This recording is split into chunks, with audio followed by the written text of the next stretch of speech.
Uh, I got it. All right. Well, hello there, Patreon. Even though I may have had some sort of difficulty trying to get some of my live set lists uploaded, here we are with Joe Koza, aka on So all social medias, Joza. So it's Koejoza. But this is Joe Koza. He played drums in Black Satellite on the Winter Wasteland tour, and then on the Black Label Society tour, he was drum tech for Nita Strauss and Josh. So those of you, which I'm pretty sure it's all of you who have seen us live, you may have seen him walking around the stage looking like he had a nervous face on, and like he was a puppy lost without his owner. every But night. here he is, Mr. Joe Koza. How are you, sir? I'm good, sir. How are you? Thank you for having me on. Yeah, Appreciate yeah. You don't look nervous for the first time in like 6 months. it. Dude, every night shitting myself. Yeah, Now, dude. first couple, and then after that it settled down a little bit. That's not true at all. That's not true at all. Come on, give me something, man. No, no. Every single day. So little backstory to the ball busting that I'm doing right now. Joe is super proficient. He's one of the best drummers out there. And when he was doing the tech work, he had never done drum tech work before. And we hold a very high standard for everybody on our tours, as you guys know. And he just always wanted to do a really good job. And because of that, he was just always like concentrating. But you know how some people have resting bitch face? Well, Joe has resting nervous face. So he just like always looked like he was like fucking scared, you I know, mean, all it 24 probably hours a was. day. If we were anywhere near the stage and he had to move one cymbal, he was like,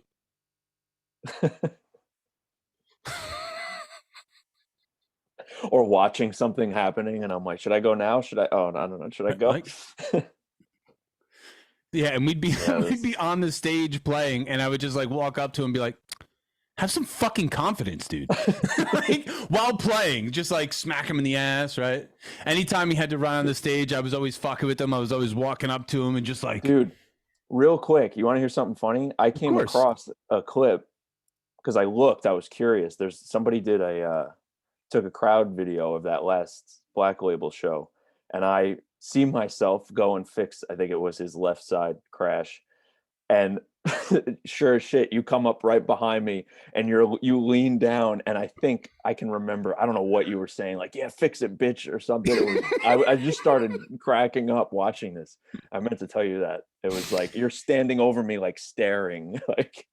I'll have I to used send to it do to that you. with Anna also, the content creator. You weren't on the road with us when she was there, but um she's blind as a goddamn bat. Like she is Miss Magoo. Like anyone who knows who Mr. Magoo is, this is Miss Magoo. Like this broad better not be allowed to drive. Like she is blind as a bat, but she takes the greatest photos. She just like points and clicks. Like she's like 2'4", and then she just goes like this and like hits the camera and like it's a golden shot, right?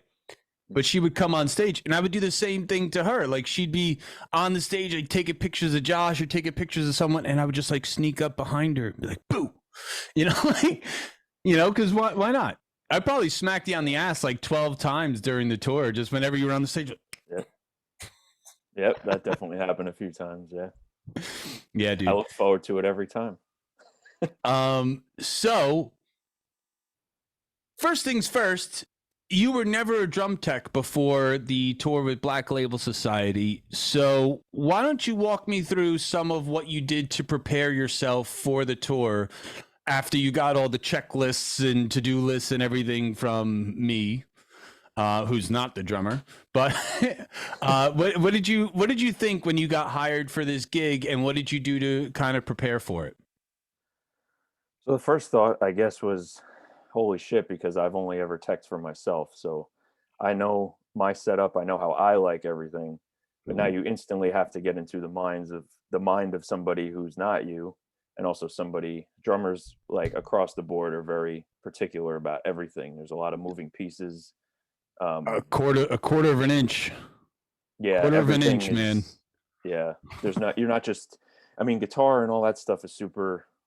It has to be customized too, but you're not holding an instrument. There's things that move all the time. There's heights. There's angles, whatever. So Yeah, string height instantly, doesn't change as you play the guitar, but yeah, your angles when you got someone with like 45-inch biceps bashing the shit out of a yeah, cymbal and it's falling over.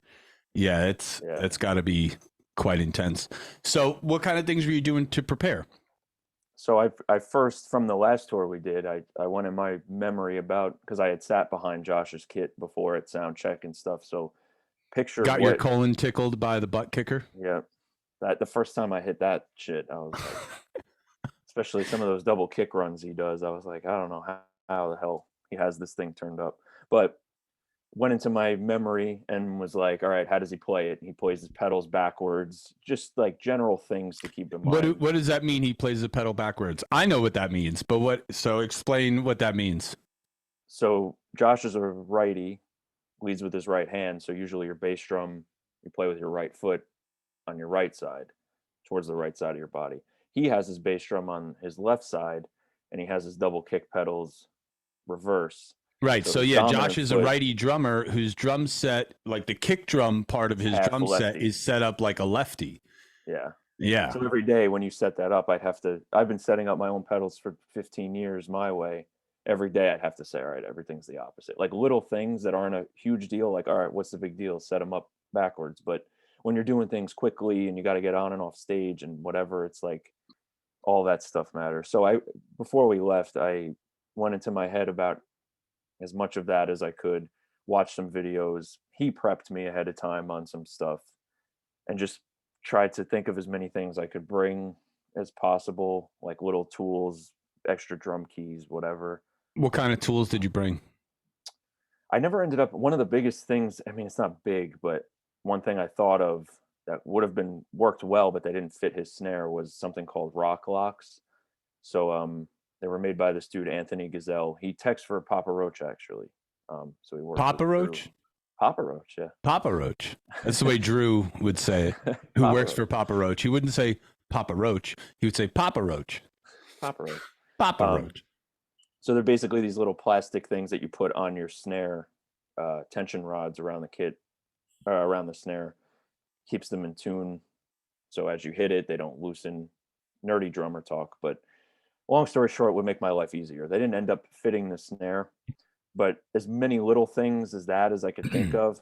Good thing was Josh had most of the stuff I needed anyway, so I didn't really have to fly with that much, which was a big help. Yeah, yeah. Um, We those of you who don't know, so Josh's drum set, it's an acoustic drum set that's fully triggered.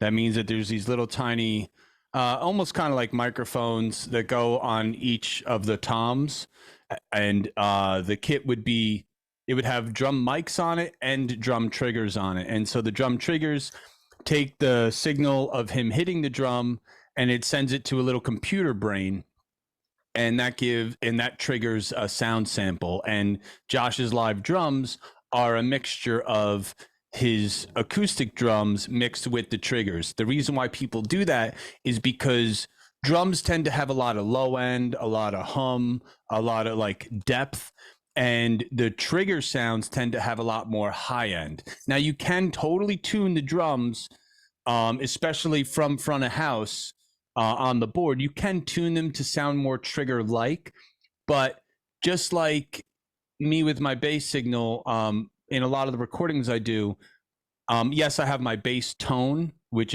comes from the fractal, but in some of the recordings and stuff that I do for demos, I mix the bass tone with the clean DI, which is just the sound of the bass, no amp, no nothing. And you mix the two of them together. And when you do that, you just take your sound that is like this and you widen it, and it gets really big. So yeah. And so Josh has a whole rack. I think it's like it was like a 14 space rolling data rack that has all kinds of stuff in it. So do you remember everything that was in that rack? everything. So it was I mean, there were two drawers that I went to every day, 100 times a day. Just cymbal felts, cymbal sleeves. Um, what else was in there? Like Velcro tape, rags for cleaning cymbals every day, Two little Josh. things that were this big that I gave you on the first day of tour, and I said, "Don't lose these." What were they? I would have lost him now because I don't even remember. Wait, this big? about this big, And you said don't lose these. and Can't think. constantly you were like, dude, where are the pins? Where are the pins? The riser pins. Yep, The those were drum in there. riser pins. So I was those, thinking solid object, not the yeah, riser yeah. pins. So there Yeah, was like these two cotter pins that yeah, when we would put the Josh's drum riser had these two door hinges. A lot of like the stage decks, they have little holes, so you put like an Allen key in there and you tighten it, and it locks the two pieces together. Josh's drum riser, it's old. Um, he got it like forever and a year ago, and it had these two hinges on it, so you had to like line up the hinges, and you have to like do it like a door where you put it together like this and like fold it down, and then we would just put the pins through there. There wasn't anything to lock them in place, but all you had to do was just stop the drum riser from separating. yep. So yeah, so there was two utility drawers in there with everything, every screw, every bolt, every washer, like retainer, extra triggers, anything, you name it, and it was in there. Extra drum keys. What else was in that utility rack? We had the trigger module, right? That was in the same rack. Yep. That was in his, trigger module. We had the mixer. We had the crown amp, right? Same one. We Yep. had the what else was in there? I'm trying to picture it in my head. I feel like I'm being quizzed. Spare a Like, spare a spare in-ear system. right, which I didn't really. We A never lot of that used I it. didn't even touch, so Yeah, that's we why. never used it. Yeah. It was actually that in-ear system wound up when when we were on tour with Black Satellite. That's where we stashed Larissa's in-ears so she Right. could just patch into that. Yeah. Yeah. Yeah. That whole rack was a lifesaver just to have everything where I knew where it was if I needed to run and grab something. And then every night I would I'd have what I thought I would need in an emergency in my pockets, but then with the way changeovers go and whatever, we would just run out, pack up, get everything in the trailer, and I would just be left with just random drum shit on me that inevitably slept with me in my bunk, and it was just became a mess. So I'd As it have to should. re-go through that. Yeah, it As it was should. just so I would go into my bunk at night and it would be like phone, wallet, tour pass, cymbal felt, cash loose somewhere, trigger diagrams that Dean's coaching me through for how to run the lines. It was like a crash course in how to be a drum tech in my bunk. But Dude, and it's yeah, crazy too for me not being a drummer. So you are a drummer and you're a drum tech, and you found this job at times challenging, correct? yeah. If you're Now, not, I'm it's a not whole a thing. drummer. I've never set up my own drum set with triggers and butt kickers and all this other stuff. And for those of you listening, the butt kicker is Josh has this special drum throne that we take all of the trigger sounds and we split them with Y cables out of the trigger module, and half of the one half would go to the front of house so Sussy could mix it in with the signal, and then the other half would go into this little tiny mixer that he mentioned before to do like a quick little mix. And then out of that mixer, we would come out of that mixer and go into a crown amplifier that would power his seat. So every time that Josh hit, in the first tour that we did, he had the butt kicker, like that was the name brand of it, butt kicker, on the first tour or the first few tours. And it would just like, because we all, or at the time, because he used in-ears, you don't get to hear the acoustic sounds. So anytime he would hit the kick drum, he would get, his seat would vibrate.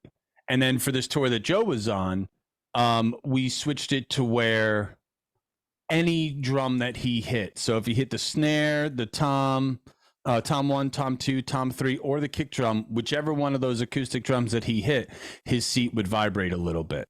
Well, a lot of it actually. To the More than a point little where if bit. you were doing double bass, you start seeing like blurry vision. You're like, Yeah. you like That first rehearsal shakes your day, eyeballs. that first rehearsal day, I was just when he came in and I was like, dude, do play singles between your foot and the floor tom, because the floor tom was on par with the kick for how intense it was. And the look on his face, I could still remember it. He went back and forth, and he was like, "Whoa!" He got like dizzy. He likes that thing cranked. In pre-production, I used to mess with him all the time, and sometimes even at sound check, like whenever he was like testing his drums, I would just like walk over and just like turn up the kick drum right before he hits it, and be like, "Oh!" Because dude, the first time that he did that to me when he was setting it up in the first pre-production before the tour that you guys were on with us, when I hit that kick drum, the vibration went past my asshole. Yeah.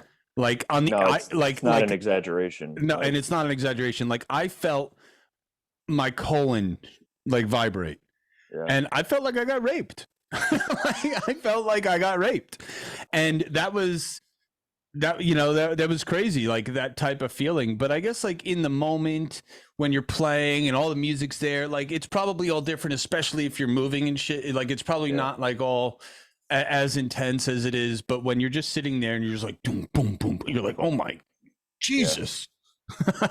yeah. um so yeah, and so for Black Satellite or anything that you've done, you didn't use any triggers or anything like that, huh? No, just mic'd it up. What else did I have for that? For that gig, I had drums in my ears, which is like a game changer between not having a mic'd kit versus having. I liked a lot of kick and snare in my ears When you were um, playing? when I was playing, yeah. But I didn't have any triggers or anything, so you kind of fall into and get used to whatever you do. So that's probably just what he's gotten used to. But I didn't. I've never played with. I know about triggers. I've known about them for years, but I've never played with them. So I've that played was with all. some fantastic drummers, and I'll tell you right now, I will get rid of triggers through and through for the rest of my life if you have like a 91, like a Shure Mhm. 91 microphone. Yeah, You can EQ that at the front of house, at least for the kick drum, because most yeah, of the drummers that I've always worked with, they love having at least a triggered kick drum because yeah. you just get this high end click Mhm. that allows you to punch through the mix. So like when you listen to Yeah, modern metal nowadays, what you're really hearing is a triggered sample for the kick drum. and there's And certain styles of music like you kind of need it. Like I listen to a ton of death metal where the drumming's 240 beats per minute, 250, 60, even higher. It's like you can't get that consistent power and feel naturally. Like you're just moving, you're twitching too fast. Like you need to hit softer, which in turn you're not going to hear that. So people use triggers well, to live supplement. sound versus recorded sound is completely different. And recorded sound, you can't have massive low end. And the in-ear system, in-ear monitors, that's similar to recording sound where you don't need all the low end in your ears. You need actually a lot more high end in your Yeah. ears to hear where things are falling. To back that up, similarly to the trigger system, when it comes to bass, for me, I need that high end, so that's why I change my strings every night. Because if a lot of bass players, most bass players don't ever change their strings. I change my strings every single show because I need to hear that high end. It's the equivalent of like triggering my bass, so to speak. Anyone who's seen any of our shows, again, all of you, um, I'm usually a hot, sweaty mess by the end of the set, and that sweat on the strings, it just destroys them. They go from being like shimmery and shiny to just only low end. Usually when you play bass, you have like two kinds of sounds. You have your low end, and then you have your pick sound, your attack, if you will. And the attack, that's the only thing I really hear in my ears. I don't even necessarily hear the notes that I play in my ears so much as I just hear like the pick scraping on the Yeah. string, and that just having that feedback of hearing the pick scraping on the string. That's how I would know if I was on time or not. Yeah. Same thing with kick drums. Like if you don't it really affects the way you play, because drums are so physical, even with limbs that aren't your hands, your arms. So if you can't hear your kick drum, that means in your brain you might think, I have to overcompensate and hit harder because is anybody hearing this? It affects your technique. It affects just your mental frame. You want everything to be as dialed in as possible when you're playing a show. You don't want to have to think about gear moving or not hearing something. You just want to be Well, focused on especially when playing. you're in full in-ears, right? When you have Yeah, in-ears, you're isolated. So yeah. it's basically like being like this and you don't hear anything. And then you're watching yourself play and you don't hear anything. And even if you do, one of those things that you don't really hear so much is the kick drum because it's so far away from you. Mhm. And especially when you're going really fast, anybody in rock and roll music knows that when someone does 4 on the floor, that's like a loud sound. It's a punchy sound and you can feel that more. But when someone starts doing like really fast double bass, your intensity or your velocity in which you're hitting that kick drum, because you're hitting it so much faster, the intensity of it is a little bit lighter. You know, you're not Mhm. hitting each of those hits as hard as you would if you're doing 4 on the floor. So one of the other benefits of a trigger is that no matter how hard you hit the drum, you get the same exact sound. Yep. Yeah, they're helpful. I mean, there's this whole argument that using triggers are cheating and shit. Like, I've never bought into any of that. It's just if it works for you or not. If you showed up to a jazz gig with triggers, people would be like, "What are you doing?" But it depends on what world you're in, what you're playing, and if it's going to work for you. Right, right. Basically, And so how did you, since you had never worked with triggers before or butt kicker, how did you enjoy butt being kicker, on the tour trying to become a butt kicker, trigger, butt kicker, trigger, butt butt kicker, trigger, butt kicker, trigger, butt kicker, crown up, mixer, mixer, DSP, butt kicker, DSP, butt kicker, DSP. DSP. So the reason for this little joke between me and Joe right now is that like the trigger system was the most finicky system on anything that we did across the 6 months of the Winter Wasteland tour.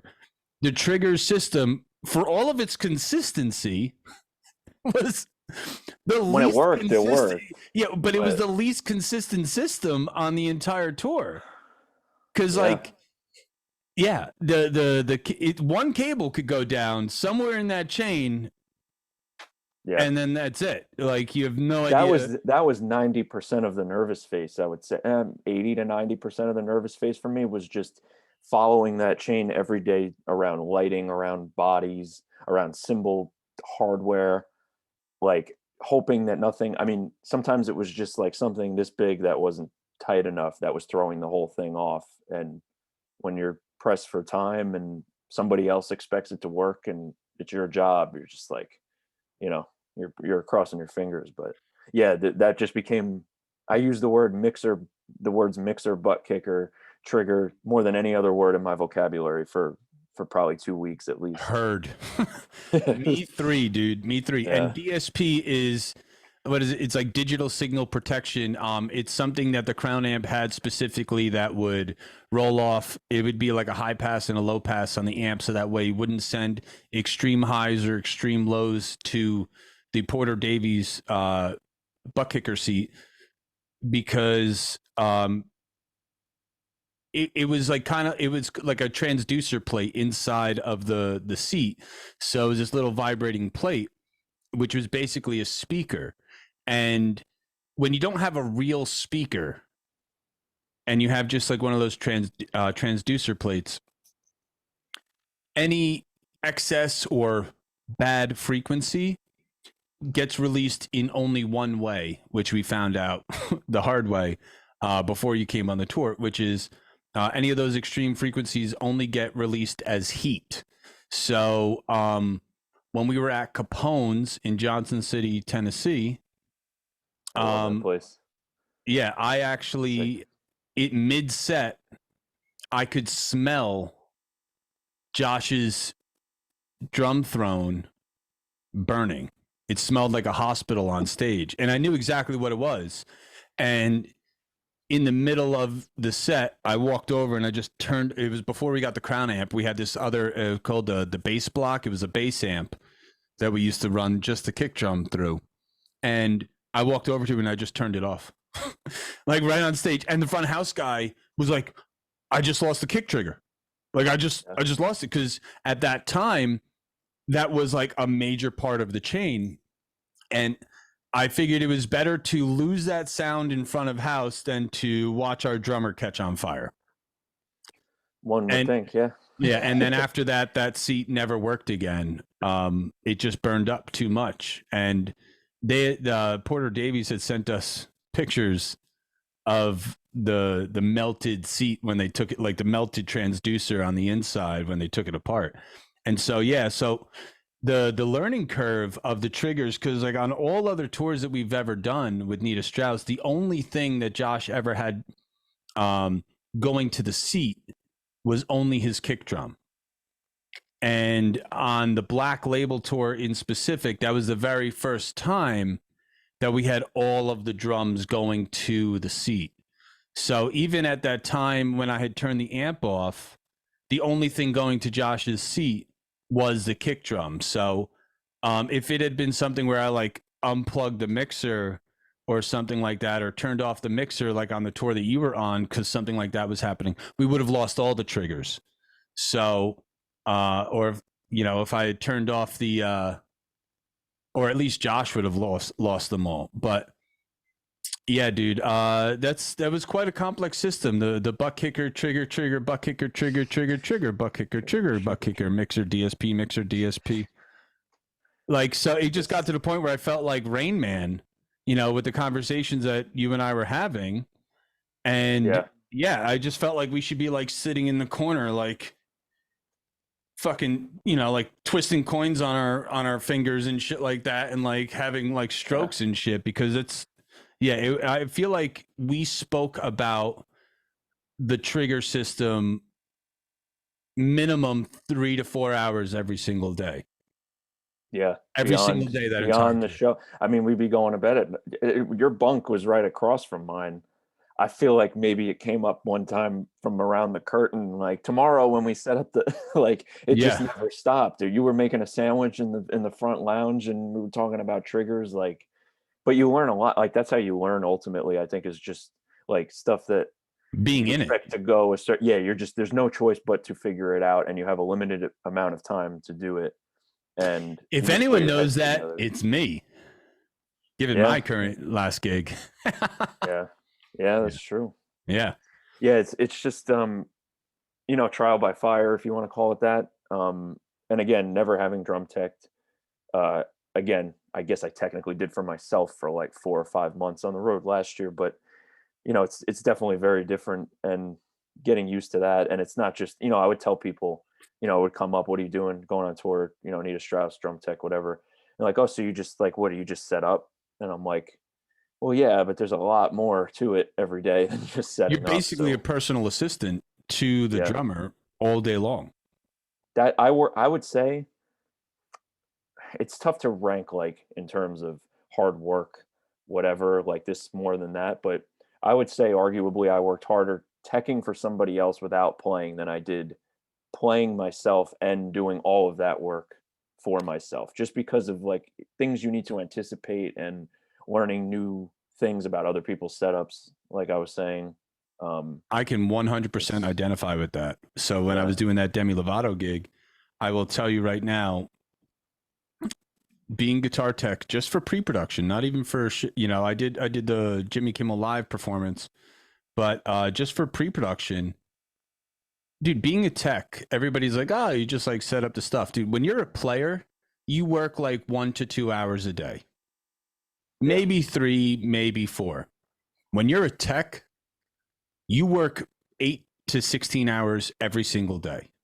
I would say the average, I don't know, I mean, you were telling me about the Demi thing, but for me, it was, I would say minimum 12 every Yeah, day. yeah. Yeah. It's yeah. Or Even average even off 12. days, even off Yeah. days. Off days was, yeah. There was Yeah, one day, I mean, I was talking to Josh even um, you know, because then you got to, on top of everything else that you're doing in a day, then it's like, all right, we got to do a drum head change. We got to do the other stuff that you don't do every day. And there was an off day we had, I forget where we were. And he was like, no, just take the day off. But like, I wanted to get ahead of, because I knew what I was going to walk into the following show. I'm like, I got to do everything that I would normally do on this day in this small window. And I have to swap out all of these drum heads, which, like, big deal, change the drum heads, but like you got to tune them after, like, it's all time consuming. It's So super time consuming. you It's the gotta, equivalent of doing, 5 string changes, um, 5 guitars worth of string changes, because every single one of those heads, after you put it on, it has to be stretched, and then it has to be tuned, and then it has to be stretched, and then it has to be tuned, and then it has to be stretched, and it has to be tuned. Otherwise, yep. if you just put a new head on there and you just tune it up, but from the beginning of the set to the end of the set, or even sound check, beginning of sound check to the end of sound check, the drums are going to sound completely different, because Yeah. people don't realize, especially with strings, because they're metal. And it's more noticeable for people to grasp for something like a drum head, which is made out of like plastic or nylon or whatever the hell it is, that stuff stretches. Things like that stretch. And for strings, it's crazy that they're steel and they stretch. You tune up a guitar, when you restring it and then you play through a song, that guitar's out of tune now. So you have to sit there and stretch every single string all throughout, just like a drum head, where you have to like stretch it all around the rim, because as you tighten it down and then it gets hit, that thing vibrates and then it loosens. It's just, being a musician, you have to understand the fact that you are a part of a device in which every single thing vibrates. Everything that's on a stage is made for the purpose of shooting sound.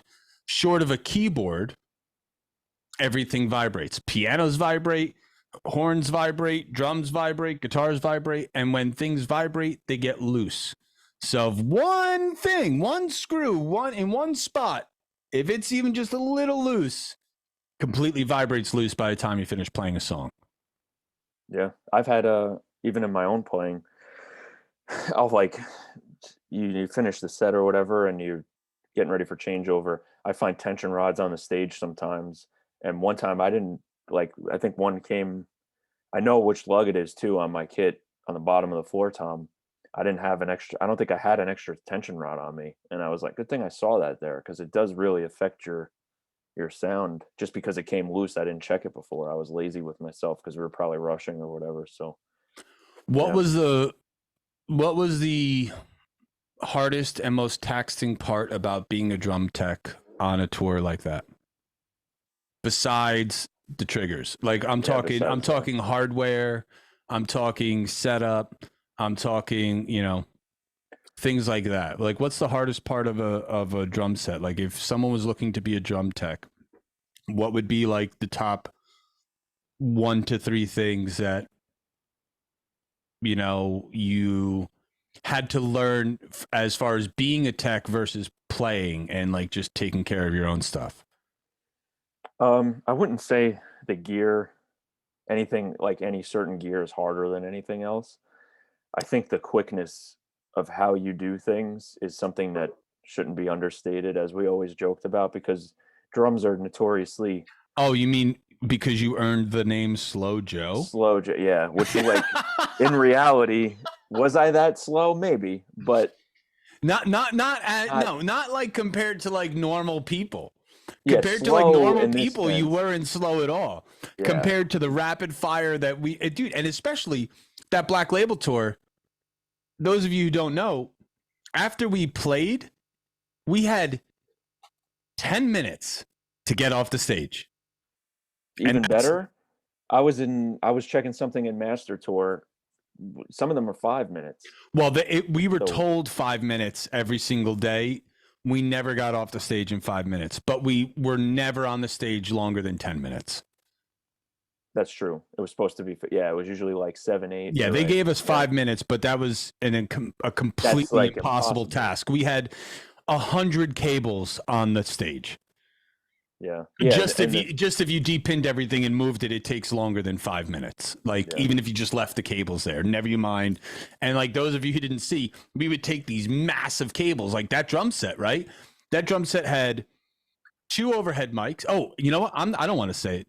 Tell me. Well, we'll get there, but continue on this, and then I'm going to write that down because I want you to explain the cabling Setup. setup. But so, all right. So And the like, heart attack that I had in Alabama, the last show. Yeah. So I would say, I mean, if I remember somebody, that moment. I was dude, like, just replace the cable. yeah, I'm like, just run a brand new the cable. the Just only unplug that one and leave it there, and just run a brand new cable. Like, when you're the only person on stage with 1 minute to go and there's 1,000 people staring at you and it's like, what's the problem? um, what was yeah. I So saying? All one right, to so three things that you think were the most difficult as far as being a tech versus being a player. um, So one of them well, is the one I speed. already said. Yeah. Well, the first thing I said earlier, I would say, is getting inside somebody else's head. So not what you would, because drummers are, like I said, very specific, very different. So things about the way Josh plays, I would never do in a million years on my kit. Not because it's wrong, but because I just don't get it for myself. So thinking ahead about what he would want, not what I would want, that takes a little bit of time. But you fall into it pretty quick if you're paying attention.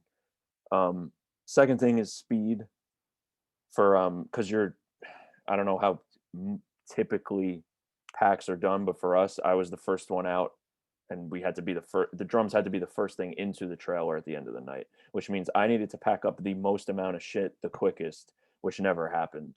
Like reasonably speaking, it was rare that I was ready, which earned me the name Slow Joe. But there's so many pieces, like pieces of the rack, there's cymbals, there's drums, there's like everything down to a little screw on the pedals. Like you don't want to be losing that stuff because Well, that's kind of that's what I not was good. thinking when I asked that question was those two little tiny drum screws on the The kick pedal. Yeah, and none of them, certain That ones not didn't that fit. out of And all of those spare screws, nuts, bolts, everything that we had in there, we had hundreds and hundreds of little spare pieces of hardware. Nothing was that same size yeah, as those four little tiny screws yeah, on that kick pedal. We found that out the hard way. yeah, yeah, trying out every single one.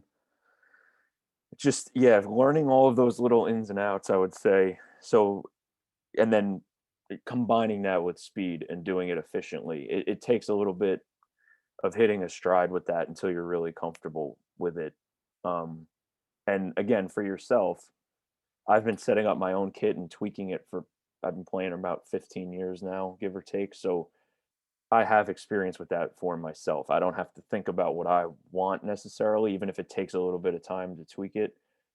But figuring that out on the fly and then combine it with the fact that you're on tour with one of the most legendary guitar players of all time, like you want to be showing that you know what you're doing and you're prompt and you're just your head is in it. So you're trying to learn all this stuff and just roll with stuff as it comes. Changes in scheduling.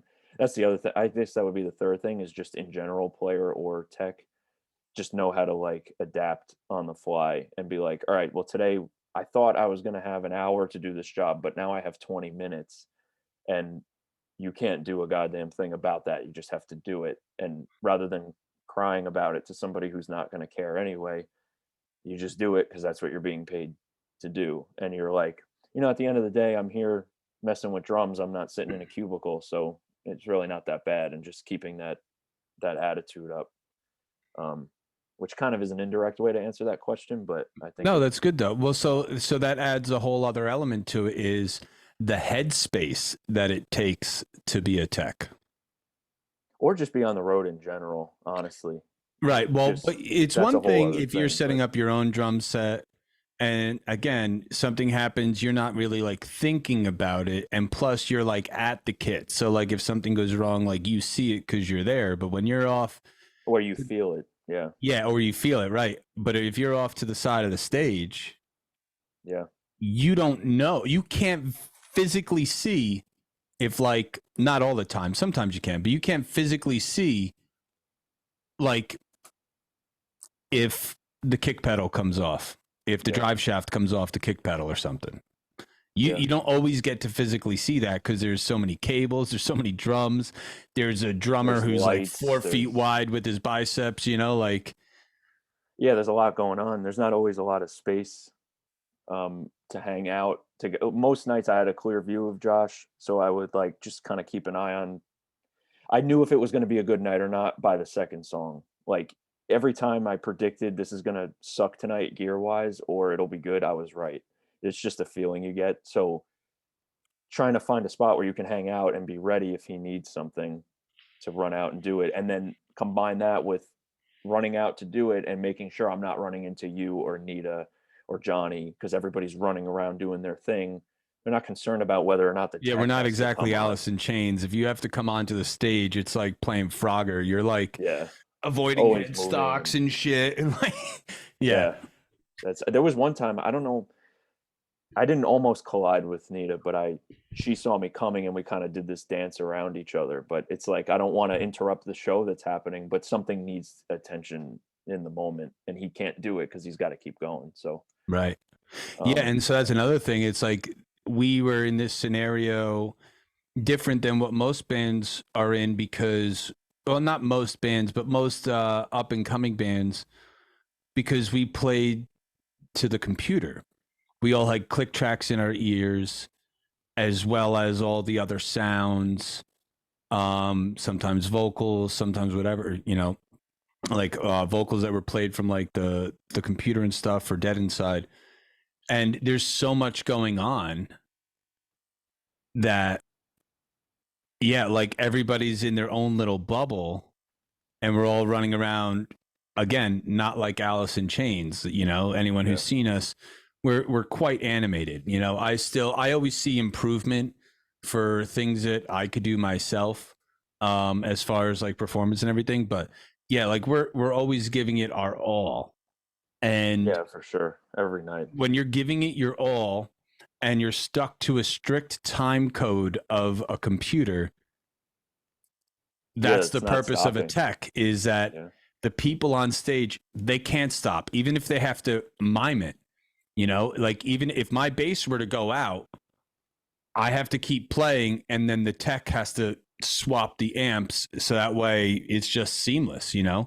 Um, yeah, and the same thing with you. Like you would be there sometimes fixing the kick pedal, which is, anyone who knows, that's like, at someone's feet while they're surrounded by this giant shield of a drum set, and you have to somehow figure how to get around that person. I remember in pre-production, the very first time that something happened with his kick pedal, the way you tried to approach was from like the back. And I remember talking with you and be like, yeah, don't that's do not gonna that. work. Yeah, you have to go around the front and reach through. Yeah, and like, so stuff like that, where again, when you're a drummer and something happens, you think about the perspective of, oh, okay, I'll just fix it. Yeah, Where when you're a tech, you have to fix it in reverse from the front of the kit or from the side of the kit or from anywhere else other than the perspective that you're used to. yeah, and then And other get little around things. all that lighting and all those cables and It was so much shit. And then the other thing is like I don't know, a tip I guess you could call it, is just knowing the material that's being played on stage at any given time, because like there were a couple times where he would need something adjusted and I would like have to just say a symbol, that one symbol that was always a thing that we needed to keep an eye on. I knew exactly when that symbol was going to be hit, so I would like have to go over and adjust something, and then I would almost like joke with him mid show and take my hands away and go like this right before he would hit it and then go back, like just being in that groove of like, all right, I actually know this material, I know when I can be there, versus like he's got extended runs of double kick coming up of 200 beats per minute. Like now's not the time to be fucking with the kick a pedal. screw on the kick pedal. He's gonna have to kind of deal with it until I can get in there when he's going back to one foot, and he can use his other foot because I gotta do the opposite. Little things like that. Yeah, and It he all would. just I comes. remember that happening sometimes. So again, to explain to people, Josh, his kick drum is on the left, where most drummers, their kick drum would be on the right. So in the case of a double kick pedal, the right foot is usually affixed to the kick drum, and then there's a drive shaft that goes to the secondary pedal. So there's like the main one and then the slave. But Josh would play with his right on the slave as his main. And if that ever got disconnected, he would switch to his left to the direct pedal. And then you could go, and instead of leading with his right, he would lead with his left. And then you would fix the one on the right, and then he would go back to it or Mhm. something. Yeah, there was something that happened somewhere, and I needed to. It actually helps that his setup was a little weird like that, but yeah, it's just like like thinking for somebody else as fast as you can, and sometimes it's hard to think fast for yourself. So doing it in somebody else's brain and what they'd want, it's not anything that's like an impossible task, but you really have to be in it and you have to kind of like just go with things when things don't go right, I would say. All right, roll with the punches, improvise, adapt, and overcome. And as Yeah. Drew taught us, there are no problems, only solutions. Yeah, and it always does work out. Like there's a solution for something. I think it's just like even you were telling me in the beginning, like just take a deep breath and think it through. Don't just start doing things and panicking because that's you're just gonna make it worse. So by the time we hit like I would say the second week, I think I was definitely more. Yeah, I still look scared, but I was more comfortable That's for internally. damn sure. That was it got So easier. Those we headline briefly shows touched too. on it before. Talk about that last show with that cable. Yeah, so where do you even begin? So you're on a small stage to begin with. Small Isn't that because Black Label Society has a fucking stadium set up full of amplifiers and their whole tech for a world behind 1200 it. cap room? Yeah, Yeah. And then we have like 5 feet of a stage. which looks sick, but for an opener, it's not very fun. So people don't. I mean, people might not know the concept of striking or not. So basically, if a stage doesn't have enough space, you kind of set up, do your sound check thing, and then if you're an opener and there's an opener before you, you take all your stuff off the stage and then you set it up again later on. So there's extra steps there too that take time and whatever. So that day we had done our sound check. Um, I put all the cables coiled up where I knew they were for where I'd need them later. At some point throughout the day, because this was 3, 4 o'clock in the afternoon, come showtime at whatever 9 o'clock, somewhere between the hours of 4 and 9, when I'm off eating my chicken breast for dinner, having a grand old time, excited for the show, somebody's fucking with my shit somehow.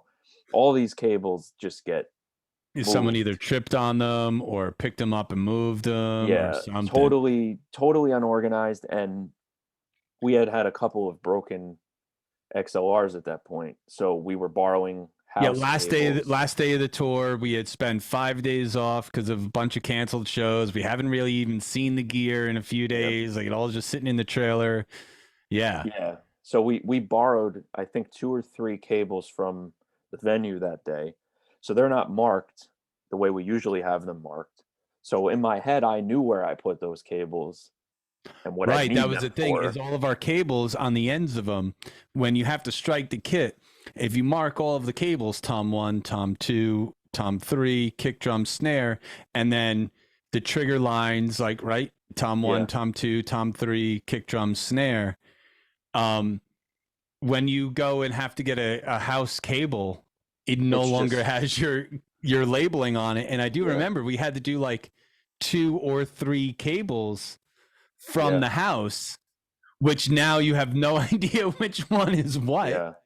Yeah. And it was, they got moved. And then keep in mind, it's not like roll up to the stage and just try them out and figure it out. It's like you have 10 minutes to or less to get this right because Sussy's ready to do a line check and a show has to happen. So I'm bottom line, I forget the order of things, but like kick triggers aren't firing, that Tom 2 randomly Tom 1 works, but Tom 2 doesn't. So which cables are not where they're supposed to be? Is there a broken cable or is it just wrong? Trying to troubleshoot all of that with, like I said, 1,000 heads staring at only you on stage because everybody else is getting ready for a show and other techs are done with their job. So And um unfortunately, you didn't build that trigger system. no, so I'm I just like trying did. to roll with, yeah, I'm trying to roll with everything I've learned for the first time in the worst possible scenario to Yeah, be I feel in. like you and I could have wrote a book just about the conversations that we used to have. Yeah, it was comical because there's like people that are like waiting psyched, and you're yelling. The bass player for Nita Strauss is yelling at me about like very niche things about drum triggers. Like it was just funny, but um Yelling? I was yelling? oh yeah, not yelling, but yelling. Like I don't know, switch the cable. There were a couple times you No, gotta no. look. You didn't Well, want to all see right. my So face I next to you. because I did try and give you some tough love by the last day, right? Or Yeah, like I remember in the last few shows, you came up to me and you would ask me questions, and I would just be like, I don't know. I don't know, figure it out. Like yeah, like just I don't know, figure it Yeah. out. Like, but No, not. you were a saving grace 99.9% of the time. The But point I one was remember when you we were were like, about. "I'm gonna get you to break today. I'm gonna get you to break," just messing with me. That was the point one where I was like, this is just not happening today." Oh, I love that. I love that. I was trying to get you to fucking snap a little bit, but not in like a way where you were gonna like bug the fuck out, just to like to kind of get you to the point where, because if you get super overwhelmed, there's two ways to react. You either say fuck it, or you do it, Yeah. or you make it happen. So, and listen, the only reason why I gave you a hard time like that is because you could handle it and you were doing it and you were kicking ass. But I remember, so we're last day of the tour, we're about to get on the stage, it was a crazy couple days, and I go up on the stage for something, and then you're like, dude, the kick drum isn't working with the butt kicker. And I was like, all right, so run a new cable. And it was just like, and seeing like your scared little puppy dog face, and then, but then you like ran a new cable, and then it Yeah, fucking worked. the venue guy was super helpful. I thanked him like 3 times because it was literally him running up like, "What do you need?" And I was just somebody again just learned all this shit, and I'm giving this guy orders essentially because we have you literally came up to me, you're like, "I don't know, but we have a minute." And I was like, all right. So I just start I just start barking orders at this poor guy, and he's like, "All right, what do you need?" And he literally told he did what I said. It started working. I ran off the stage and the lights went down and your intro started. Like it was like a movie almost. And I just like hugged this guy. I'm like, "Dude, thank you so much." Like it's literally that quick. It sounds dramatic, but like literally my last step off the stage beyond the tape that separated backstage or side stage from the front, it was like I just got over it, and the lights like just it was like we're going, like it's just that quick. But that was funny because you were just like I don't know, fix it. I got, and I think you were having problems with something that night too. I think with your bass, so you didn't have time for my shit. You Right. were That's what one of my bases wasn't working, or one of my yeah wirelesses wasn't working. Yeah, I was dealing with an issue, and in that moment, it was I horrible I timing. wasn't able Yeah to help you yeah because I was having my own issues. It was either something with the playback or with my bass, or so, I don't remember off the top of my head. But yeah, because dude, we were in this great flow on mhm. that tour, and then we lost 5 days. Well, before the 5 days, that last headline show in Kentucky, I think we were. Yep. Yeah, yeah. Where That we was filled in for Black Label Society yeah in Lexington, Kentucky, as the headliner. yeah that show I remember. Nothing went wrong the entire time gear wise. I felt there was still like the slow joke On your aspect side, on our on my side, it side. did. Yeah, on On my our side, side, it did. on a more personal level with like trying to process everything, I was like, all right, now I feel good tonight. And then it all just stopped. And I was like, this is where I'm hitting my stride with things for the most part, other than like things could be quicker or whatever. But I was starting to feel comfortable. And then it stopped for 5. We just, that was it. So coming back that If I'm first not day, mistaken, it was Lexington, Kentucky. Oh no, it was Fort Wayne and then Lexington, right? Or was well, it? Lexington and then Fort Wayne. So we did. There was those two shows were back to back. I just don't remember which one we did in a row. I think it was we did Fort Wayne as our own show, separate from Black Label, Yes. Yeah. and then we At did Pierre's, Lexington, yeah. Kentucky. And Yep. so let's talk about Lexington real quick. So we get into Lexington, Kentucky. We show up. Black Label Society is doing their sound check. All the techs are up on stage, you know, doing their thing. We roll all of our gear in. We start prepping. Black Label's techs get up. They do a run through of a few songs. We get up on stage, and this was a tiny, tiny, tiny stage. The smallest stage we played that entire tour. And Black Label had all their stuff up, and we had about 3 feet. Like, it was going to be one of those shows where we were not going to be running around the stage. Like, everyone was basically going to be a shoegazer because the stage was so small, and then we were set up in front of Black Label stuff, and we had all of our lights. And we go and we do our sound check. We come off. We are sitting in the back, chilling out, and all of a sudden Cyrus comes out to us, the production manager of Black Label Society, and he looks right at me and he goes, "Show's canceled." And I go, "You're messing with me." He's like, "I don't joke about things like that." I was like, "Oh, shit." And Zach Wilde had lost his voice, and he was like sick or something. And so then after we did our sound check, and that was after we did our sound check. And then so we had to then strike everything. Yeah. All the drums were in the trailer. Yeah. You had packed everything completely up, where the rest of us had kind of just rolled the cases outside, and the cases were packed, but they weren't like it's way different than all the drums. Cause like when all those road cases are packed, all you have to do is just take out like a snake of cabling to connect them, right? That's how a case is packed, right? The cabling is just wrapped up. So you just run it, right? But we pack everything up. You're sitting there breaking down the drum set, and then we find out, first off, the show was sold out. It was a sold out show in Lexington, Kentucky. The show got canceled. So as you have all the drums basically in their road cases, completely fully disassembled. Like an idiot. Then should have waited. Black Label Society rolls all their stuff out. They break down the whole stage, pack everything up into their tractor trailer, and then we were given the go-ahead, and we were going to play the show with Jared James Nichols, just the two of us, where he was going to play a longer set, and we were going to play our full headlining set because we had scaled it down for the Black Label allotted time slot. So we had to then load on the stage, but we didn't get a second sound check.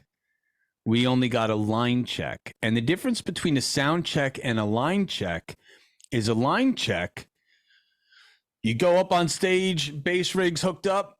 All right, you play the bass for a sec. All right, you got signal. Great. Guitar. All right, you got signal. Great. Other guitar. All right, you got signal. Great. But then we went through all the drums, and we didn't play a song. And so here was the problem. The keys. The keys were so loud in our ears. Something happened when we set up that second time where we lost volume for the keys. So Kat just turned up her keys volume on the keyboard, which made it blaring for all of us. Now, in that scenario, when we had set up the first time, that stage was so small that we had the drum trigger and the in-ear system off the front of the stage in the corner. But then when we set it up back on the stage, that came up onto the stage, but it was downstage, which is closer to the crowd. Upstage is closer to the backdrop. Downstage is closer to the crowd. It was downstage to the right. And the second we started playing, I was like, oh my God, the keys are so loud. And I couldn't get to the mixer a few times that I tried because Nita went up to it. And then Johnny was up there. And then Jared James Nichols came up well, if we want to call it sing Feed My Frankenstein, we can, but he messed up the lyrics quite horribly. I remember busting his balls on that really, really, really hard. Really I hard. remember after that show in the parking lot, he just was laughing about it. Dude, in Birmingham, at the last show, which was the next show that we had played with all those bands after that 5-day break after Lexington, I walked up to Jared was in our dressing room, and I was like, oh man, I was super excited that I finally got a picture of you, but there you are sitting there holding the fucking lyric sheet. And I was like, it ruined the fucking picture. He was like, oh damn. I was like, well, I'm just saying, man, like, you know, how hard is it to figure out Feed My Frankenstein? Like, you know, he could have just said that the whole time, and in fact he did. That was it was like he turned that song into like Hearts on Fire by Hammerfall, where it just I feel like I heard it 75 times, Feed My Frankenstein, where, you know, like, but yeah, totally busted the chops. He's a great soul, and he was such a good sport about it. He's one of the most amazing musicians ever. But man, that was a really weird like throw and go situation. But yeah, so we get to that, we do that set, and that was one of the hardest sets for me to play because I wasn't used to hearing all of the other things that I was used to hearing because the keys were so loud, and I couldn't get to the mixer at any point during the set, and I just had to deal with it. That's those variables. You never know.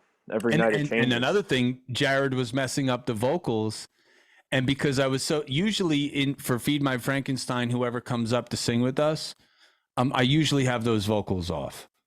There's a reason why I have those vocals off, because one of the singers that used to come up and sing with us would sing very quietly throughout the entire song except for the very end, and then they would scream that last yeah, and it would blow my ears out.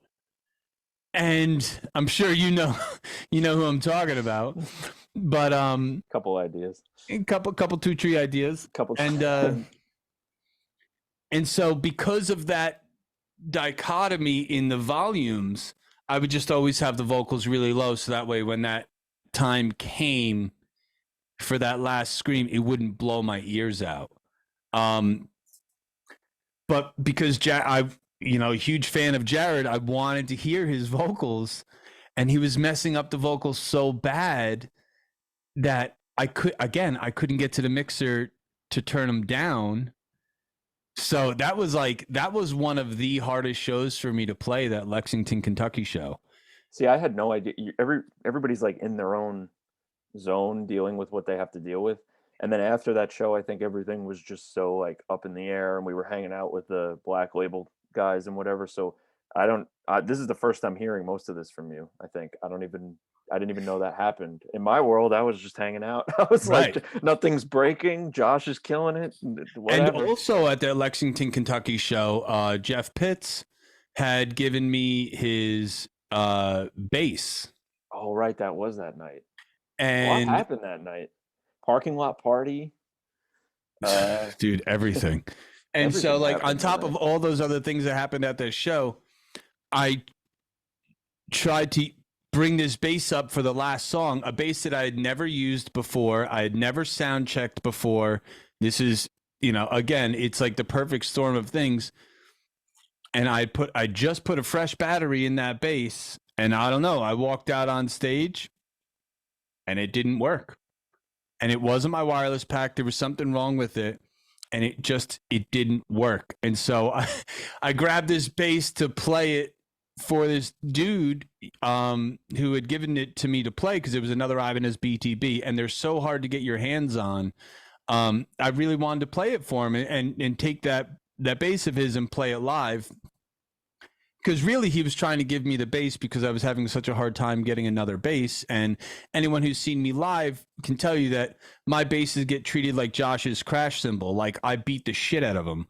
And so I really wanted to have a bass that I hadn't been using for the last 3 years and punching it professionally, just because of playability and like, there's some of the necks like have like fret wear and all this other shit.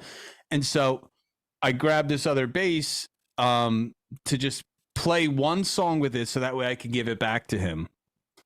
And then I never played it. And then the bass got packed up and he left without taking it. He kind of like tricked me into taking his bass.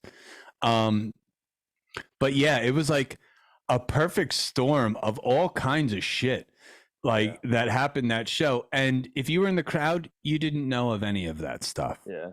And that's There's a that's the lot that cool goes that's on. the cool thing about being in a band and having a crew is there's at least assistance with some of that stuff. Like when that bass didn't work, Shoddy was doing a guitar change at the time when I grabbed the bass. He wasn't going to give me the bass because he tried to tune it and he wasn't getting signal. But there was no way for me and him to communicate at that moment when I grabbed the bass because he was doing a guitar change for Nita right before the last song. And then it's like as I went to like try and tune the bass right before the right before the last song, I noticed I wasn't getting any signal to my tuner, and I thought it was like the wireless or something. And then Shoddy knew. He knew that like the one great thing is that when I had to switch that bass out, he had that the one that I had just taken off and put aside. He had it in his hand to swap out with me real quick to get into that last song. And again, it comes down to those moments of having a crew of any kind, even if it's just one guy. It becomes this great like melding machine of everybody. Just we had a really great rapport between band and crew on these tours, because we got along with everyone, and it's just a communication. And sometimes communication, especially when it comes to being in a band, and I'm sure this as being a drummer, because your instrument is so loud. Whenever you're jamming with like a guitar player or bass player, you typically have to communicate without speaking. Oh yeah. And Yeah. that same That's a skill in and of itself that takes years to develop, is just which you like were way better at than Shoddy. I remember the very first time that Shoddy had well, to I know what you're drum gonna say. tech at one of the shows. Josh was trying to tell him something, and he like literally grabbed Josh's water bottle and like moved it 2 inches and was like, Is that it? "That it? Is that it?" And like that, he wasn't talking about the water like at all, Yeah. right? And yeah, Best and guess. yeah, Josh's drum set it's rather complex. So let's get over to that. So run us through quickly. Don't like get hung up on stuff, but just run through the drum set and the types of things that you had to set up daily. Like we show up to a venue and you put down the carpet. Then what? So Josh basically created his own drum rack. So it's two pieces. Make sure obviously the right side is on the right side, the left Two is on the legs. left. Two legs that are kind of like bracket shaped. So it's got a front, a side, and then there's feet on the back. Um, each had a corresponding, each like hole or bracket along the outside of it had a number. He made it Right. So super they're like simple. these, it's kind of like an L shaped bracket that had these little feet off the back of it. And you put those down and it was marked on the carpet where they go. And then there was all these other brackets that held these poles. And there were 6 poles in total, if I'm not mistaken. But we didn't use number one. We just used 2, 3, 4, and 5. 2, 3, 4, 5, and 6. We didn't always use number one. It was like for like an extra China that we like never used. Um, but yeah, Oh and yeah, then for the tours before, for this one he always used that left China. He oh, wanted it. okay, okay. But yeah, there were brackets for microphones, cymbals. I think it was just mics and cymbals primarily. Um, And it the was bell that he five uses, piece drum kit, everything five, fully yep, mic'd, everything that had microphones and triggers. yeah. That's where it got tricky, and then working with Sussy about when to mic. So like the order in which you set everything up matters because there's other people working around you every day. You get into a groove with that too, but Yeah, yeah, making sure that doing the dance with the front of house guy. yeah, Yeah, Yeah, that's if you're working on this side of the kit and he's coming around faster than you gotta like leave there and go and work over here, let him finish, and then come back and like dance yeah. around each other. Yeah, so basically when you roll in, you set everything up, you stage it on the ground just to get all your heights down and everything, snare height, throne height, kind of get a ballpark of where you're going to be. And then whenever you're ready to go to the stage, you have everything set to bring the rug up, ideally first, put that down, and then you build it again for the sound check. But everything's already set up mostly the way it is. So every day I'd have to ask somebody, like, can you give me a hand with this rack? Because if you got a ride cymbal on it and it gets pretty heavy, and if the stage is tight, you might need a hand. But yeah, you get into your flow with it. But every day there was that, and then you do the sound check, and then after the sound check, there was a lot of cleaning that happened every day. Everybody else was like, all right, sound check's done, whatever. They take care of their stuff, and it's like I'm in there polishing and kind of Polishing just make small cymbals, talk. wiping And down the hardware.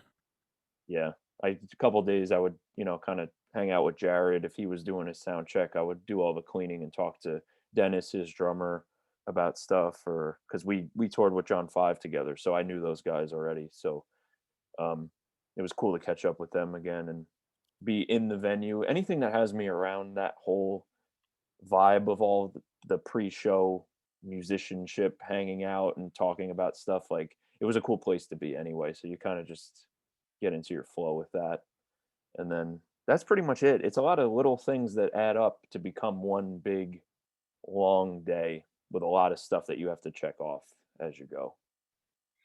How many things would you say you had to do in the course of a day? Like if every single thing you did was a single point on a checklist, how many points on your checklist do you think that you had to do when it came to rolling into a venue Oh man, before you would roll out?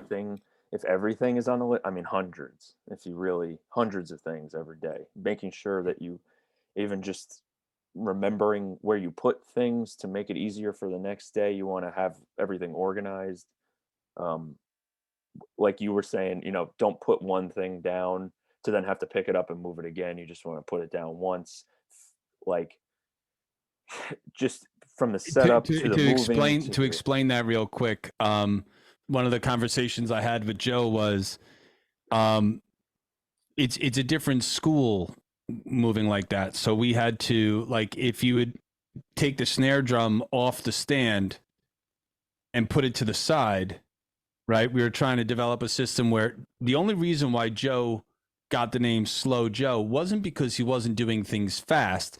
It's because there was a few things with the inexperience.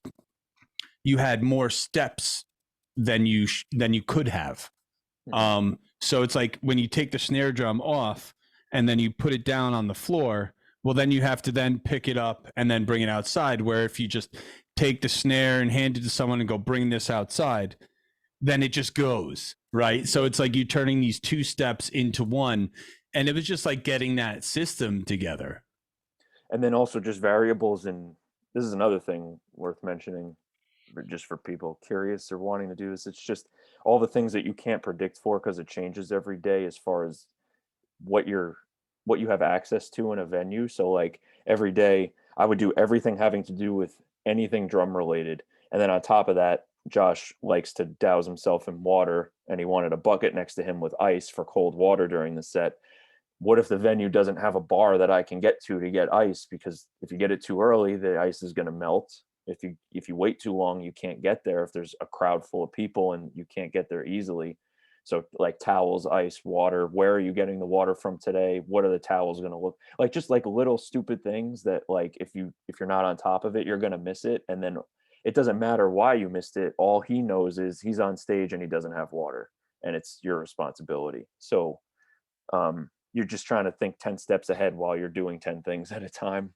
But it gets easier as you go, for sure. Does it? I would say so.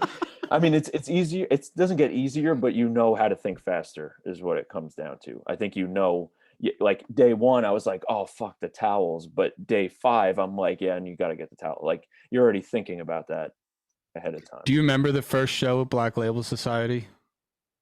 Yeah, in that fucked up hallway in San Diego. Yeah, It was in that like theater place, and we had to bring all the gear House of down. Blues, right?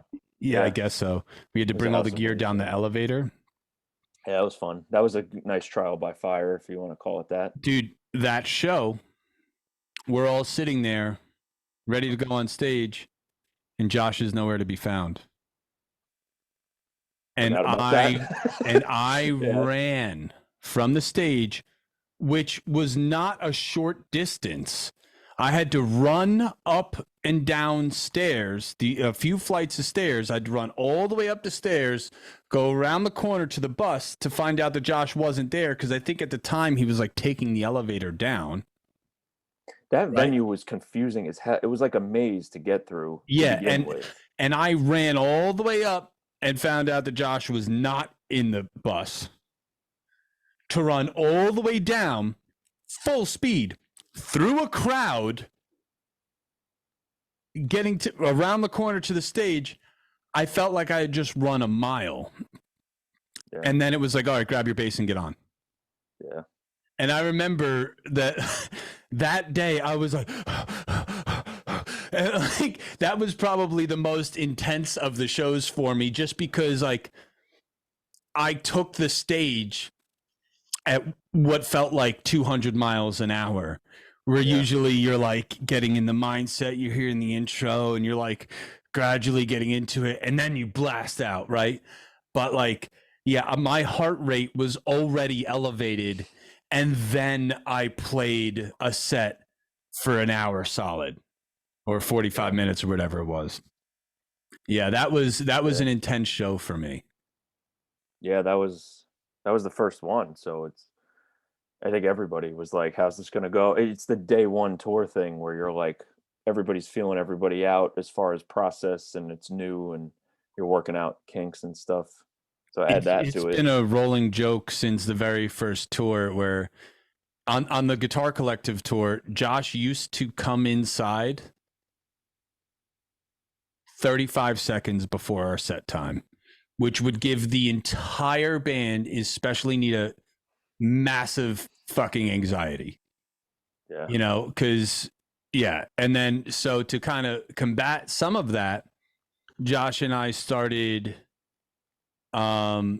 we started doing our warm-up rituals together, and I would always initiate the warm-up an hour and a half or 2 hours before the set if I could. At the very least, an hour and 20 minutes before the set, which would give us 10 minutes from that moment to get inside. And 10 minutes before you go on, being at the stage 10 minutes before you go on is fine.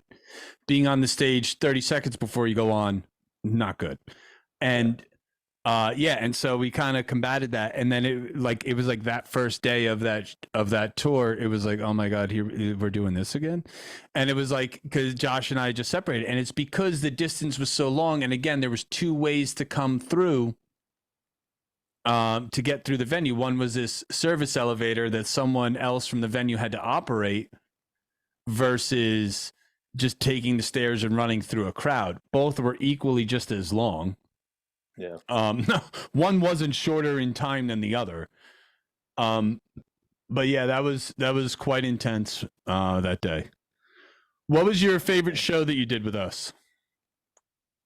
Whether it was playing or whether it was teching. I feel let's go playing because we've talked about this tour a lot, and also playing is just where my number one You played the machine shop love with us, right? is. You were on that one. Yes, I've played the Machine Shop twice, which is crazy to say for me. That played it with Fozzy, and then we played it with you. The Uh, machine shop is a legendary venue in Flint, Michigan. yeah, that place is awesome. It's awesome. I would have to say that's up there. I feel obligated, even though I was absolutely like terrified for not terrified, but I was shitting myself because of what it meant to me. The whiskey might have to be number one just because it's the whiskey. I know when you're from LA, it's a different thing, but like because I'm a Metallica freak and like just the history there, the fact that I got to play drums on that stage across the country from where I'm from, and like knowing that who else stood on that stage before me and playing with you guys, Everyone like from The Doors to Fear Factory to Kiss to Metallica to Green yeah, Day to Motley Crue, like just that whole day was like, the you know, Whiskey is probably one of the smallest stages in the United States of America, but it's also one of the most famous. So yeah, like, yeah, even just being in those green rooms and walking down the stairs for our set and Lincoln like, Park. yeah, yeah, no, everybody. I mean, you thinking about who was in those rooms before you and who continues to be, and like just the the whole vibe of that day was cool. You're in California, like I've played the Whiskey like four that's or five times, I think. At the first time I was supposed to play it was with a punk rock band, and it was going to be like a local show, and it basically would have been a show that we would have played for almost nobody, right? Because we were some like little tiny punk rock band from New Jersey, but the show got canceled because all the openers dropped off. So it's like, all right, well, there's no one going to be there. So I remember the first time someone took a picture of me the very first time I stood on the Whiskey stage, and I was just standing there, no gear on the stage, and I was just like looking up, like, and yeah, I was like this, and they snapped a photo of me, and then every time I've played the Whiskey after that, since 2017 was my first time. Um, every time I've played after that, it's been a sold out show, which is amazing, an amazing feeling because like that's like 500 plus people venue or something like that. It depends on, I don't know what their cap is really, but it's something close, like a couple hundred people for sure. And yeah, and again, it's super legendary. And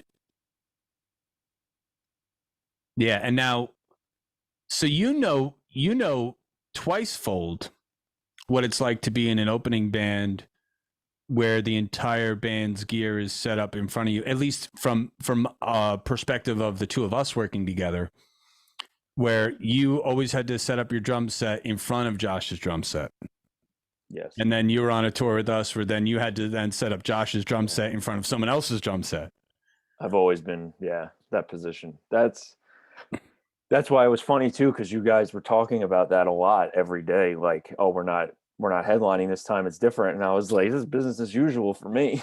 Like, I'm always in front of somebody's drum kit. Right. So Yeah. that's For us, we were on the road for like 4 or 5 months as the headliners. yeah, So when it came to load ins, when it came to changeovers, when it came to all that stuff, it was kind of like it was on easy mode for us for the first little bit. And then like expert mode where we had to get knocked down a rung, so to speak. Like we were up a level, but down a rung. Um, yeah, where we then had to, we used to, for the first 4.5, 5 months, we could take 2 hours, 3 hours breaking down our gear after we were done. It didn't matter to then have to be off the stage in 10 minutes. yeah. You really According have to to, Master Tour, 5 minutes, but realistically 10, yeah, and to cut that in half that much from like 2 hours of breakdown time down to 10 minutes.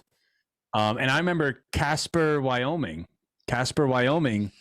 we all high-fived each other because we tore off that stage, which was super high with like ramps going up it and all this other shit. We tore off that stage and pushed the trailer door closed right as Black Label Society started. started playing. And like we got down to the point where from the last note to the closing of the trailer door, with you on the crew and Shoddy on the crew, and with that team,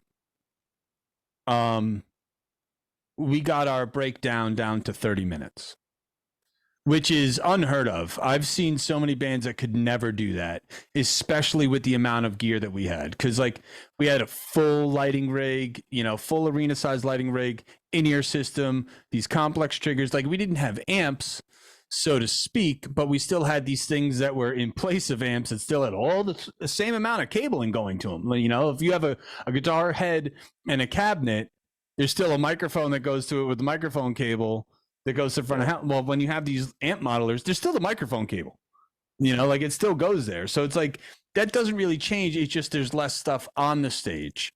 Um, And the reason we were rushing like that was because of the impending downpour. I don't know if you said that, but oh one of no, the I didn't. reasons we And were then rushing, yeah, it was it, going to downpour on thousands and thousands of dollars worth of gear. So we kind of had no choice but to kick it into high gear and just go for it. But then yeah, your job's done that much faster.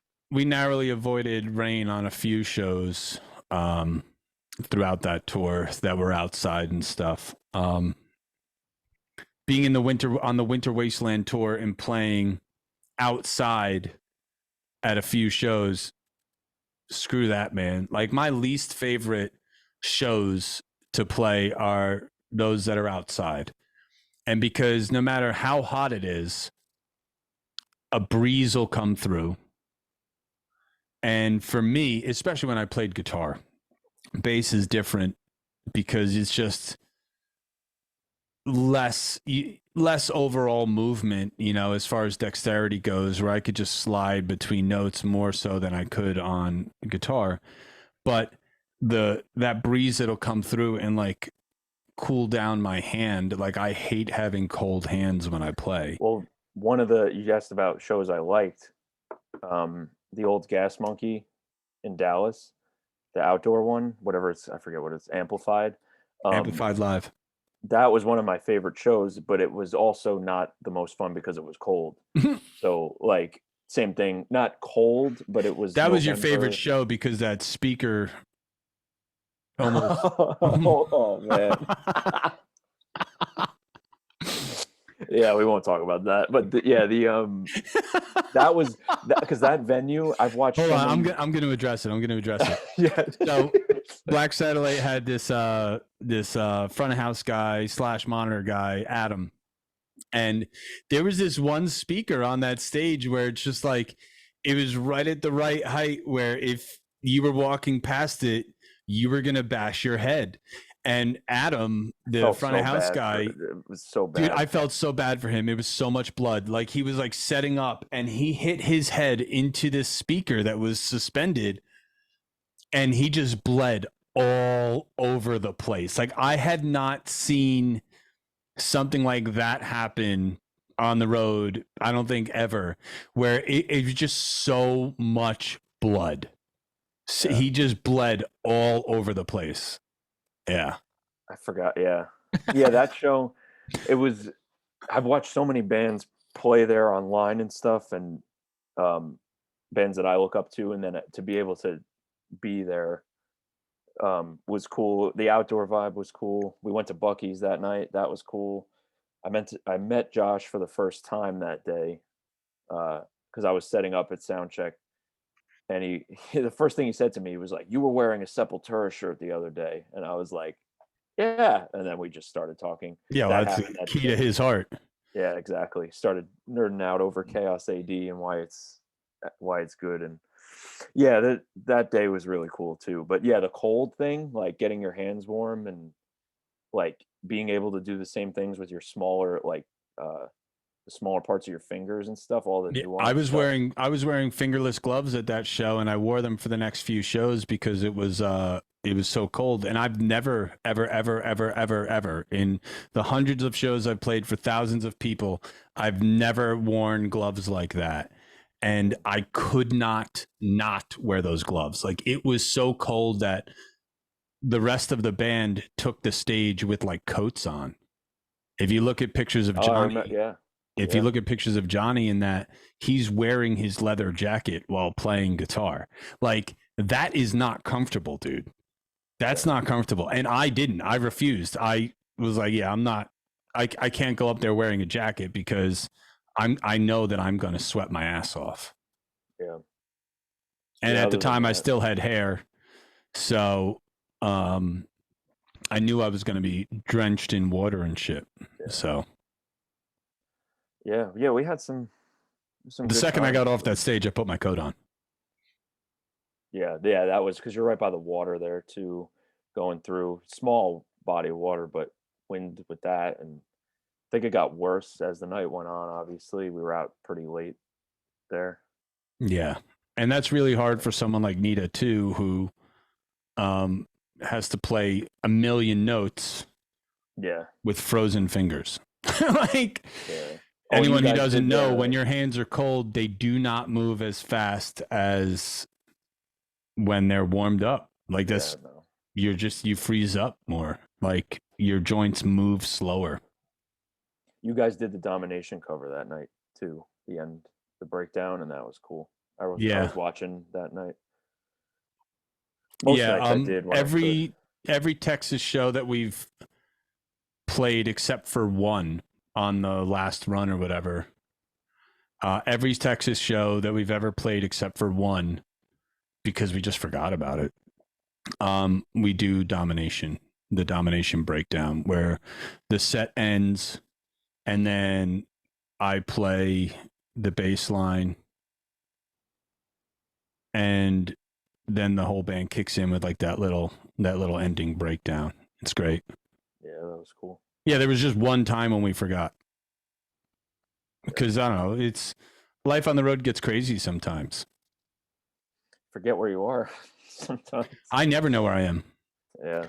Half the reason why I wear an analog watch is so that way when I switch time zones, I move the dial because it helps me like kind of assimilate. Okay, you're in this time zone now.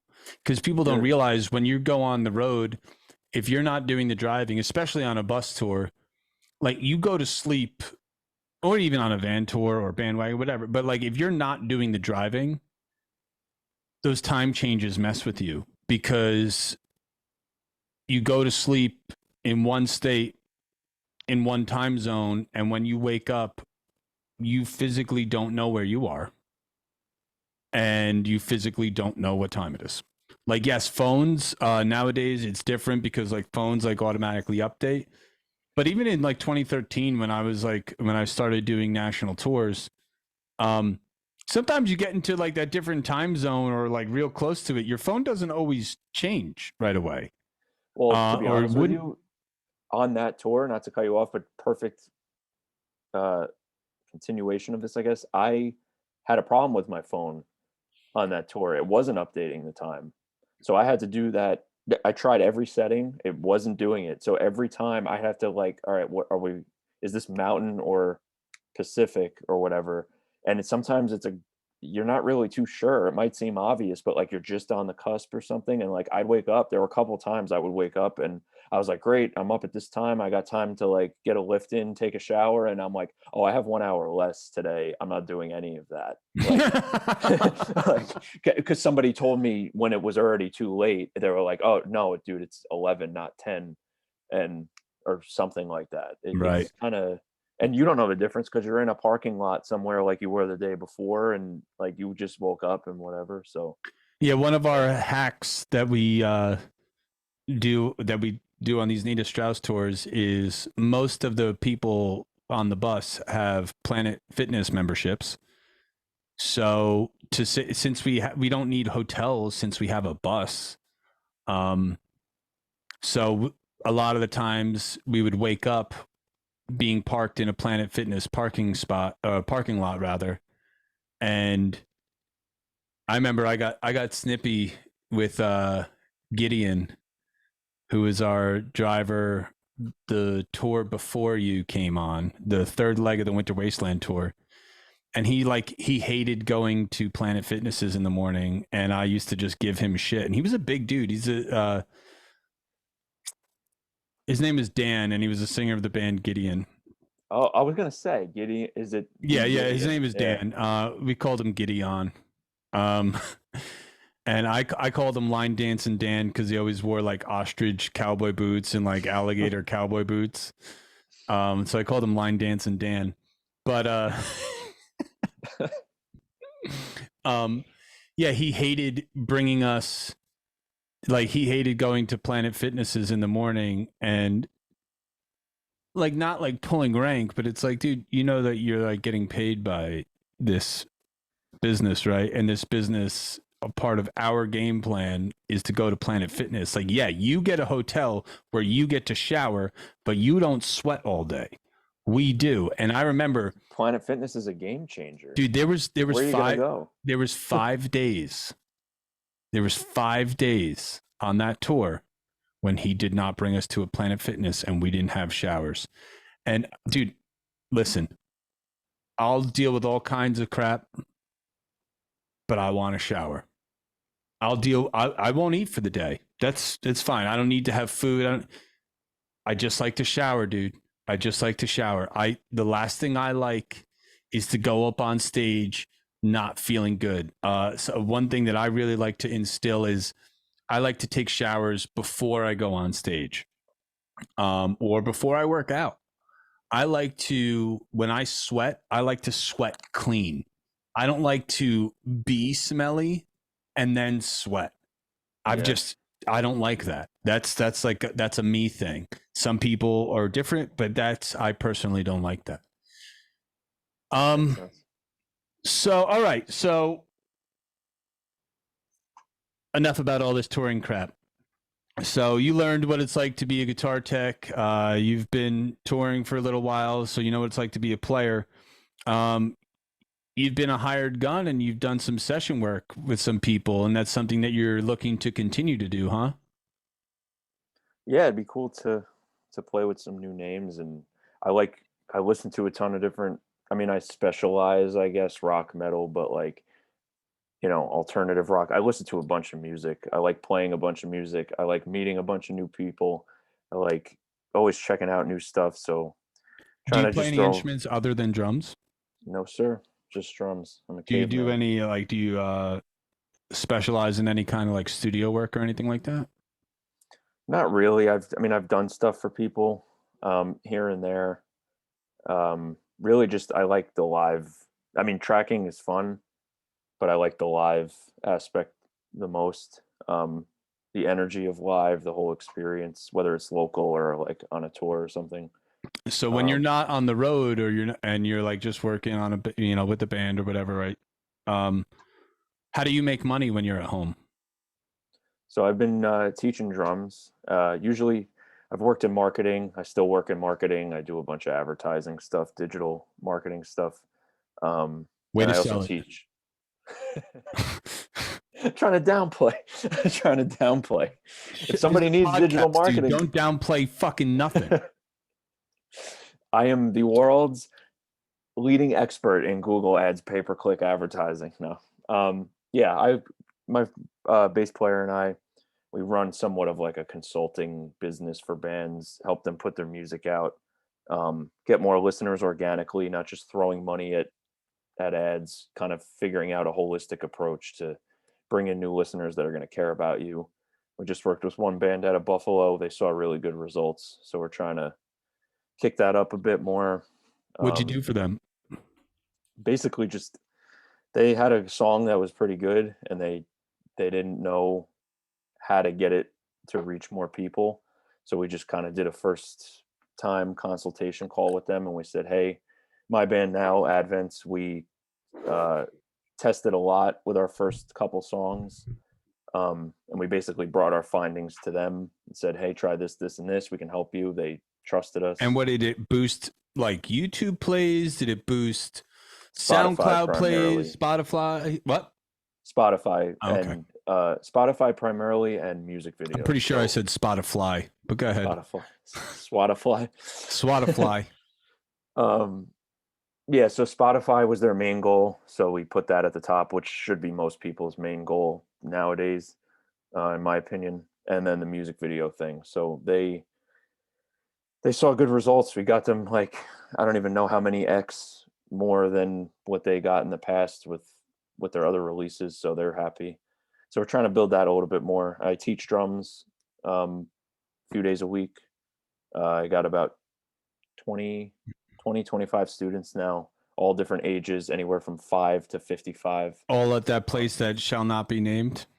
Place that shall not be named. Yeah, For those of yeah. you wondering, he works for School of Rock, and I have a decent amount of animosity towards School of Rock because I've worked for 6 or 7 different schools, 7 different schools at this point, and my only gripe against them it has nothing to do with the people who work there. It has to do with corporate policy. It's working for School of Rock to me is very similar to working for Guitar Center, where there's there's two different ways to approach music, right? There's the corporate life way, and then there's the actual way. And in my opinion, School of Rock, it's a great opportunity for kids. Don't get me wrong. But when you're an employee there, um, like it's not ideal because you have to. It's great because you get this cookie cutter framework that you get to build off of, which just it does make you a better teacher. But there's less room for things that we've spoken about so far in the first half of this interview. Is there's no room to improvise and adapt, and like sometimes you got to teach someone something that's not just a song that they're going to, like the School of Rock's policy, at least from my perspective, and I'm sure it is from yours too, is a new student comes in, you do a trial lesson, you have to take someone who's never played an instrument before ever, and you then have to teach them like TNT or something like that, like real quick in like your 15 minutes that you get with them or 20 minutes that you get with them sometimes. And then you bring them into Rock 101 and then you put them behind the kid or give them a guitar and like you force them to play like right then and there. And I've just seen some people get turned off by the intensity of that, or like School of Rock is really intended price point wise for you to join a performance program. That's where the real price break is. It's like lessons are X amount of dollars, like lessons only are X amount of dollars, and then lessons with a performance program is just a little bit more, right? It's really scaled because they want you in that performance program. And Yeah, we have that. Um, that's the same. I feel like my experience is a little different with it. That sounds horrible. If it was that way, I don't even know if I would be there. My school is super like I kind of just I don't know if I'm supposed to be doing this necessarily, but people keep sending me people. It's I just run it on an individual basis. I give more room for adaptation. I do too, I but you get to a point where you know guitar is more of a finite instrument. Guitar and bass are more finite instruments than drums. Drums, all you have to do is keep time. It doesn't really matter what you play. It doesn't matter how accurate you are. When it comes to, you're literally just hitting things. Yes, there is that multi-appendage thing that you have to get used to, but you can almost not do all of that perfect and still be able to keep you time can if get you have. by. Yeah, Yeah. you can get by. Because with drums, this has always been my thing. With drums, you can't hit a wrong note. There's no wrong note to hit. All you can do is fall off time. Yeah. With things like Which guitar, plenty of people fall off time. So that's yeah, the granted. But yeah. now you put someone in that position who's going to play guitar, and there's wrong notes. If a drum set's not in tune, so to speak, no one notices. No one notices if the tom is up at half step in Yeah. pitch or whatever. The second that you get on a guitar, and if one string is a little bit out of tune, it doesn't matter how perfect you are, the whole guitar sounds like crap. Yeah. And it's just like there's certain fundamentals that don't get covered before they get their own trial by fire, so to speak. Yeah. And it's very similarly to Guitar Center. When I worked at Guitar Center back in like 2009, the way the store managers are, they want everybody that walks in the door, they want every single person to walk out with like a $5,000 drum set or a $4,000 Les Paul. And dude, some people need to get $100 guitar. Like that's really the way it is. And the way these, I think everybody should start that way. Nothing I don't think you need anything beyond that to get fundamentals down because then you yeah, don't sure, from an employee and a musician perspective, but yes, what from a from practical, but not from from a a sales perspective. yeah, from a That's CEO and yeah. overall sales, monthly sales perspective, Yeah, no. absolutely not. Yeah. Yeah, and I just find too much of a battle between that. That's why I teach privately. The first time I got screwed over by School of Rock in Waldwick, New Jersey, like I got I got screwed bad. They fired my boss, and then they brought in this new manager who fired me and a whole bunch of other teachers, and they did us dirty. And it wasn't so much the owners as it was this dude who had no connection to any of the teachers in there, and his perspective of it is like, that of a corporate entity where, I'm sorry, dude, but that's not how this works.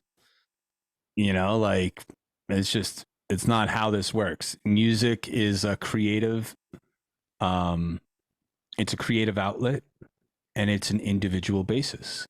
And yeah, it has to be custom tailored. That's why I love teaching so much, because as you've seen with all the parchments that I've shared with you, that um, I very much have a great understanding about music at this point in the game, but not all of that music theory knowledge or of any kind is really relevant. Like, you don't even have to know anything about notes or note values to play a song. You can get by on the mechanics of it. And like, rule number one, don't forget to have fun.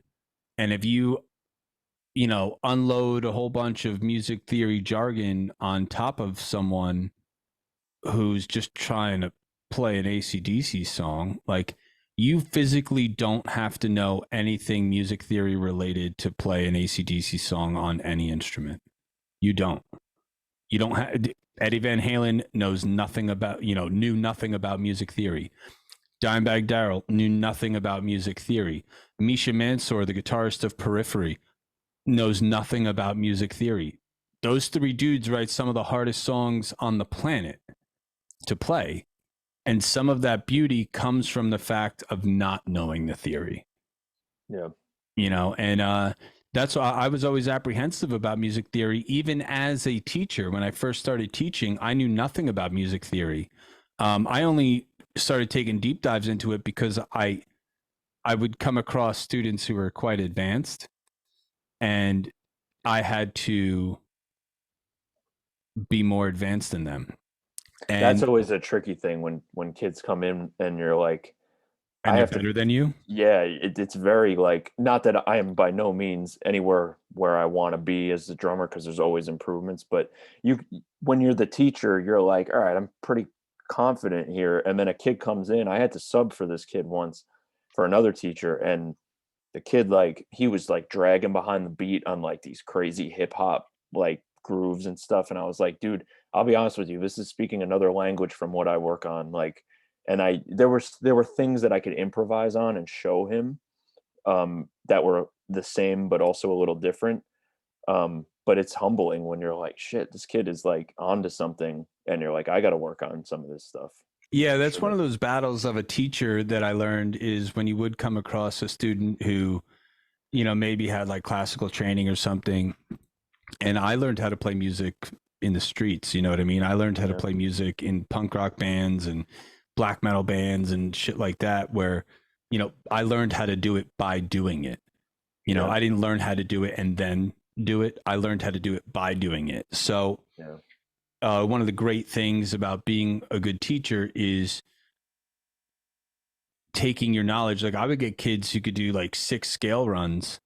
So I would teach them like coded beats. I would teach them how to break time. Like, from the song Redshift with Darkness Descends, the rhythm is 4 4 3 5 3 5 1 3 4 4 3 5 3 1, the and it's fuck.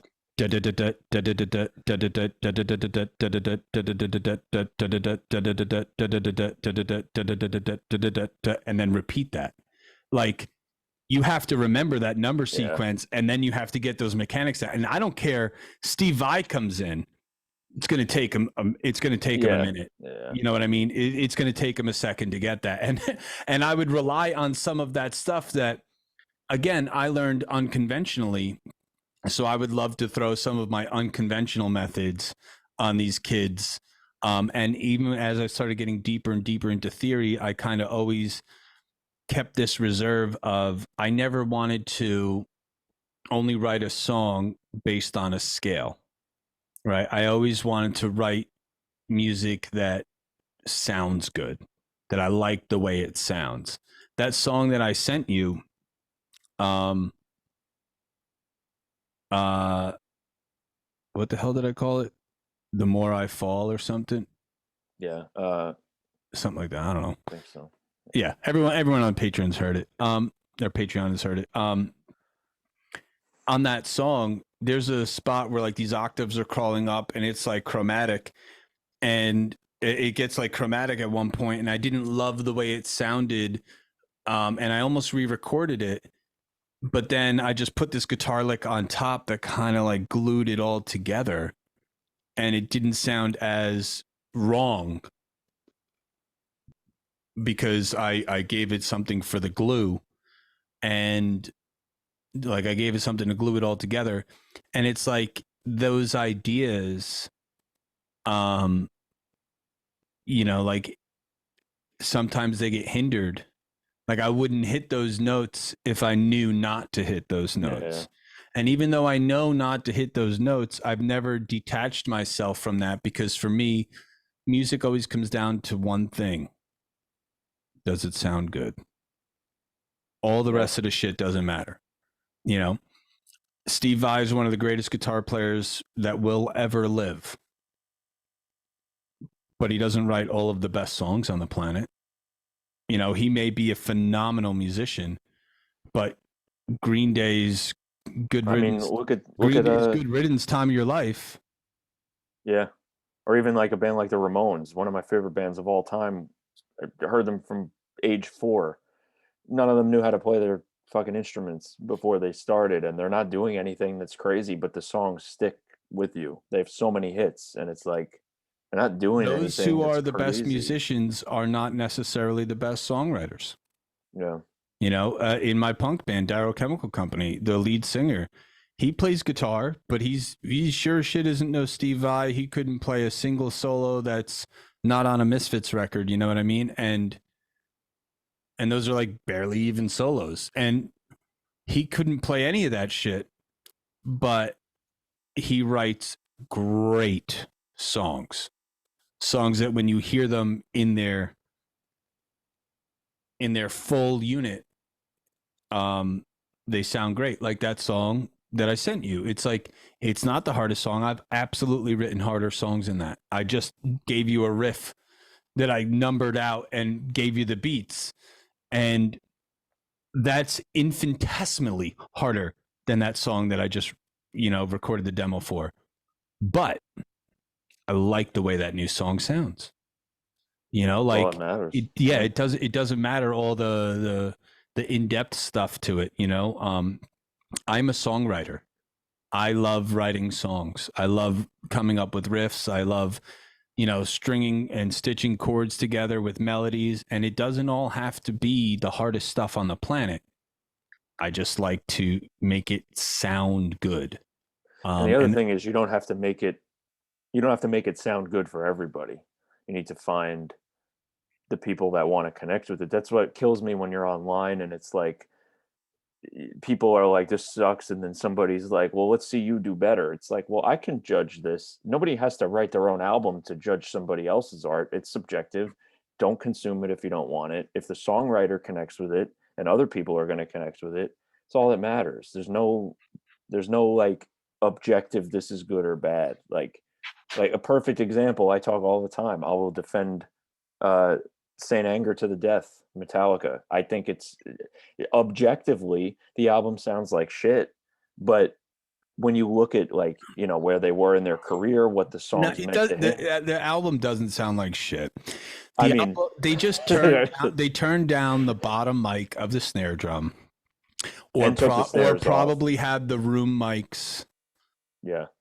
But there's up certain really things loud in the like mix, and some of like, those some of those songs are they should be half of what they are. Like there are things where it's like you don't have to that chorus repeated way too much. Like there's things that probably could be trimmed off of it, but but you if you take take one or other two of those aspects. songs and then you put them in a Metallica set, Oh, and then it's a great dichotomy, right? and Like also they everyone, play those songs now, they're sick. The way they play them today, not in 2001 or whenever it came out, but when it's mixed for their sound now, and it's just it becomes a whole other thing. Kirk will add a solo now. Um, Right. Yeah. it's There's just no where it solos on hits. that album. Yeah, it's just if it I don't think it's a train wreck, but if you look at it objectively compared to like Ride the Lightning or whatever, and you were to analyze it, you'd be like, well, this isn't as good. But art isn't that. You know what I Art mean? It's so isn't much is in more than black that. and white. Yeah. Yeah. Art is So art. Art is emotion. And I learned that with doing my releasing my first album. So like I wrote all my songs on Daisy here. Every song that I've written in the last 10 years or so, I wrote on this first. Sometimes even songs that I play on 7 string. Sometimes I'll tune this down to drop A, and write songs like that and then transfer it to the 7 string. And when I did my album, at the time I was playing for a lot of punk rock bands. And so initially my songs weren't going to have a punk rock vibe to them. But I said to myself, I was like, well, I've been playing in all these punk rock bands. Why don't I give my album a punk rock feel? And I'm a guitar player. I'm not a singer. I'm a guitar player and a songwriter. And I released my album with TuneCore. And one of their things that they do, that they offer, is reviews on your song. You can pay for reviews on your song to hear what other people think about it. And one of the things I could tell in those reviews was that the people who were reviewing my music didn't listen to that kind of music. So it's like all these opinions from people who their opinions really don't matter. And so like there's this great thing with the internet that I learned then, is how to read past someone's bullshit opinion to that's find all it something is. constructive. Like I mean, even in even oh, sorry, go go ahead. ahead. No, go ahead. Even with I used to do a bunch of that press stuff. I've written for 3 or 4 magazines at this point, and I would have to review a lot of albums, and it was like you kind of are just like, I would give my take on it and give a recommendation, but at the end of the day, even when I was writing them myself, I'm like, who gives a shit? Like, even if I don't like this, like most of the stuff that I reviewed, I requested and I knew I'd like the band ahead of time and it was favorable and whatever. But it's like, who cares? If you could fart into a microphone, somebody could find something in it if you really Adam looked Sandler deep did it enough. for 20 years.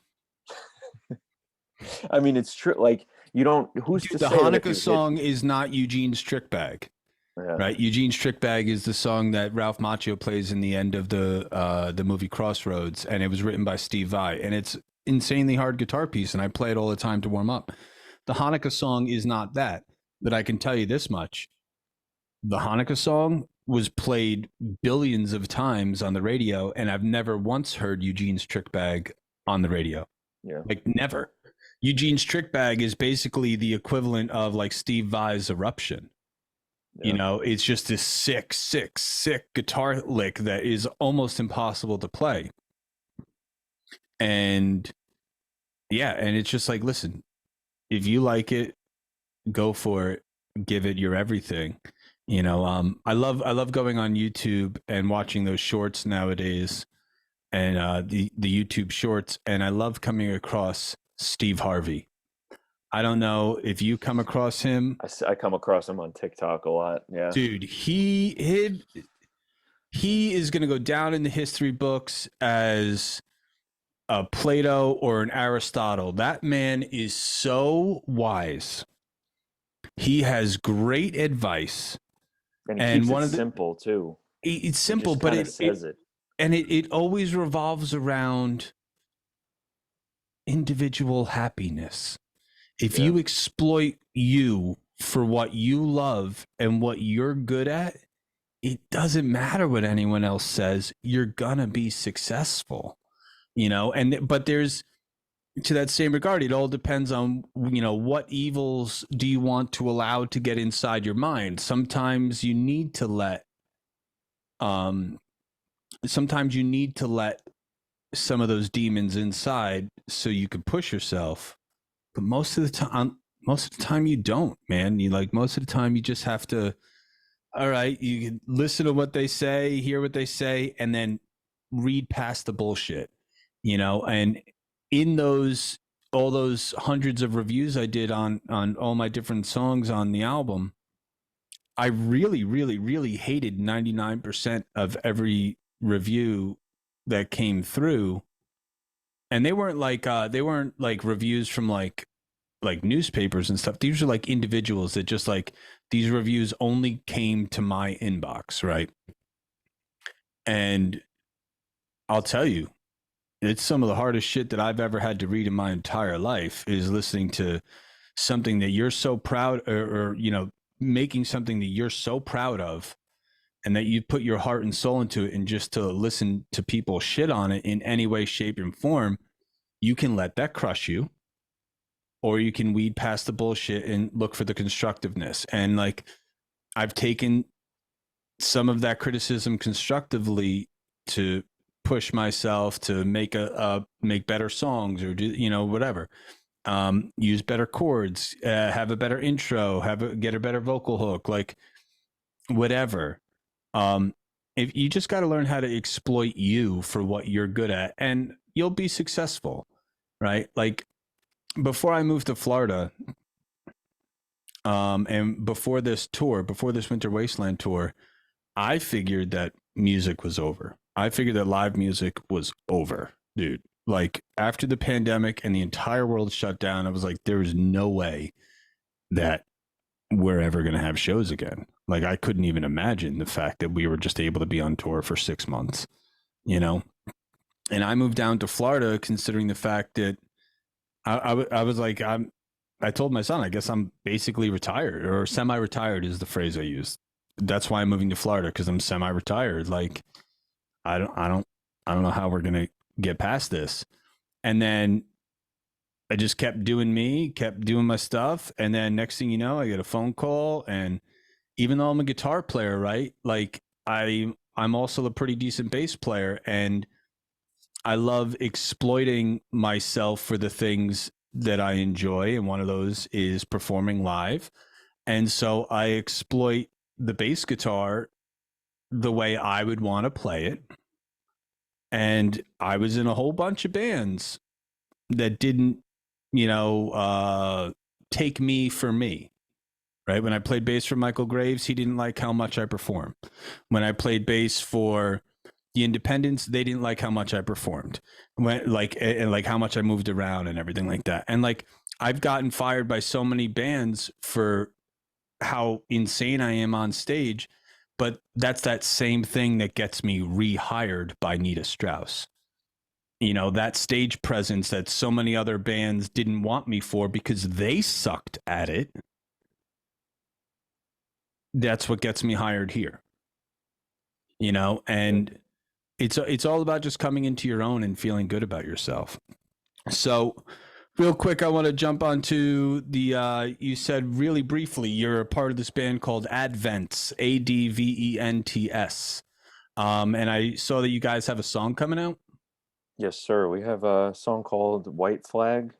It's our fourth White fourth Claw. single. White Claw. Yeah. White Claws, watermelon White Claw. No, White Flag coming out next week. I don't know when you're Is putting that a this out, hard but L? Hmm? Is that a hard L? Oh yes, very yeah, yeah. A very hard L. Hard, White very flag. flag. Flag. White, like surrender, like Right. white flag. Yeah. Soft L is what the drummer is, but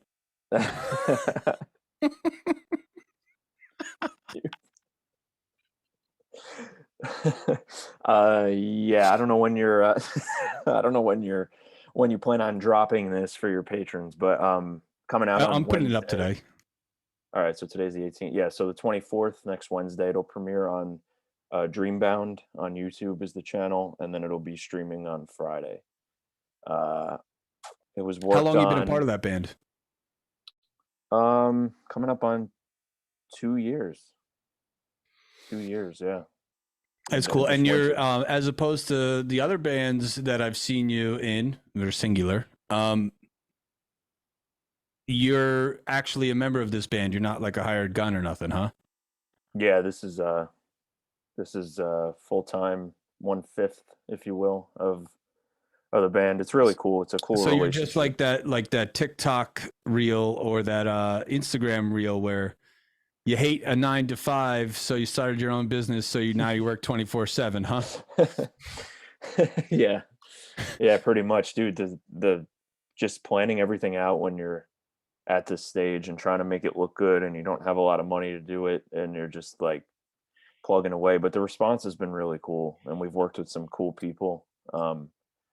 This song and a couple others were worked on by Ricky from Ice Nine Kills.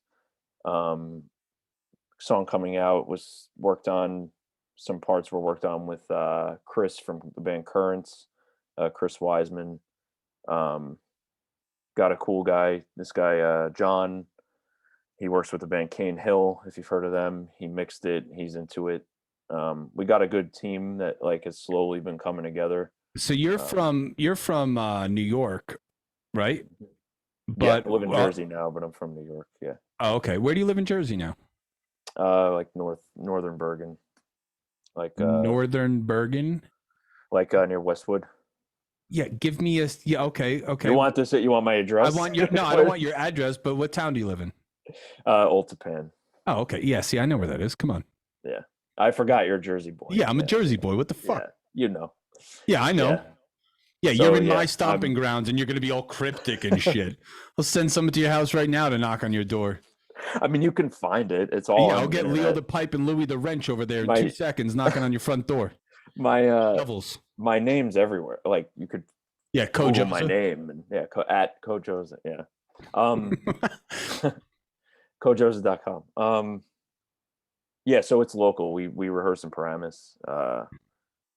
It's a cool thing we got going. So So the whole hopefully band is based out of Bergen County. no, we got a couple guys. One's from the Bronx, one's from Staten Island.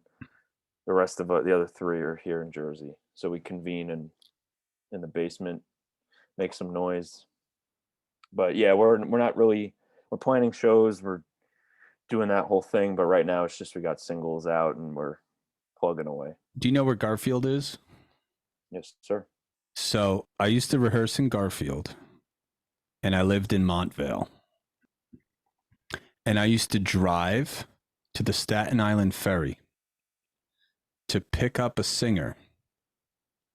And then I used to either rehearse in Garfield or in Nyack. So I would leave Wow. Montvale, drive down to the Staten Island ferry, and then come all the way back, sometimes past my house if I was going up Yeah. to Nyack or Nanuet or wherever that place was. Up And the thruway.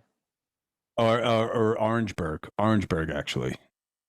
Um, and I would go all the way up there, rehearse for 2 or 3 hours, and then drive that singer all the way back, dude. Yeah, that grind. I mean, we rehearsed Black Satellite stuff. We rehearsed in Brooklyn, and I was working at the agency, and I would just, I've spoken to people about this before, but it was a grind, just like all day, and then driving down there, fighting rush hour, setting up, rehearsing for 3 hours, and getting home late, doing it again. When It's I was in a a lot of the lot. bands that I had previous to like 2012 and 13 before I started touring, a lot of the bands I had, they always had these schedules, and I was usually one of the people making the schedule. But we would rehearse like sometimes 3 to 5 times a week for a couple hours. You know, we would do Yeah, Monday, Wednesday, Thursday, Friday rehearsals, and that's all the stuff again you don't see. Like people don't see you that never part see of it. that shit, right? When I was Yeah. in Darkness Descends, Zach and I, the drummer, he we would be at the studio 4, 5, 6 days a week when we had our own monthly studio for 6, 7 hours at a time. You know, and there was so many times, like the only reason why I'm here talking to you today, why you and I know each other, is because there were so many days that it went unnoticed, that went, you know, like no one even knows about other than me in the few times that I will say this in my life, where I would go to work at 6 in the morning, drive a truck all day, get out at 3 or 4, go eat something, take a shower, meet the band at like 6 or so p.m., and then practice till like midnight or 1 in the morning. And then towards the end, when my dad was sick, I wouldn't even go home. I would drive from Clifton to Rochelle Park, and I would just go to my dad's house, and when he was sick with cancer, and I would just go and fall asleep on the couch next to him, and then I would get up and go to work, and like repeat that. And Yeah. I'm talking 3, 4, 5 days a week. Like, Yeah. people don't realize the grind that it takes to do this, and all along the way, nobody believes in you. I don't care who Oh, says they. that's a whole other episode or whatever you want to call this. The what the hell are you doings and the uh I'm fortunate I have a shit ton of support behind me, but if I didn't have that, and even when you do have it, it's tough. I, Like, and I there's a bunch of other people that don't at the same time, and you just got to be like, yeah, I know this sounds ridiculous and whatever, but I'm still going to do it anyway. You just I don't got to, think I think that's the difference, is having the grit to just keep going. I think that resilience is one of my strongest suits, because I can promise you, and you and I have never talked about this before, but I can promise you that I've had almost no support team in 25 years of doing this. Like, it wasn't until recently, until people started seeing some of these accomplishments. I'm talking family, talking close friends. Like, I've lost very, very, very many friends and family members, and personal relationships, and even a wife. And I sacrificed time with my child to do this. And like, the judgment that comes across the floor, dude, to that same story, about my father, after I left for my first tour, I got paid $700 to go on tour for like 6.5 weeks, and which equates out to like less than $15 a day. I've always said like $7 a day, but I was doing the math the other day, and like, it's a little bit more than $7 a day, but it wasn't more than 20.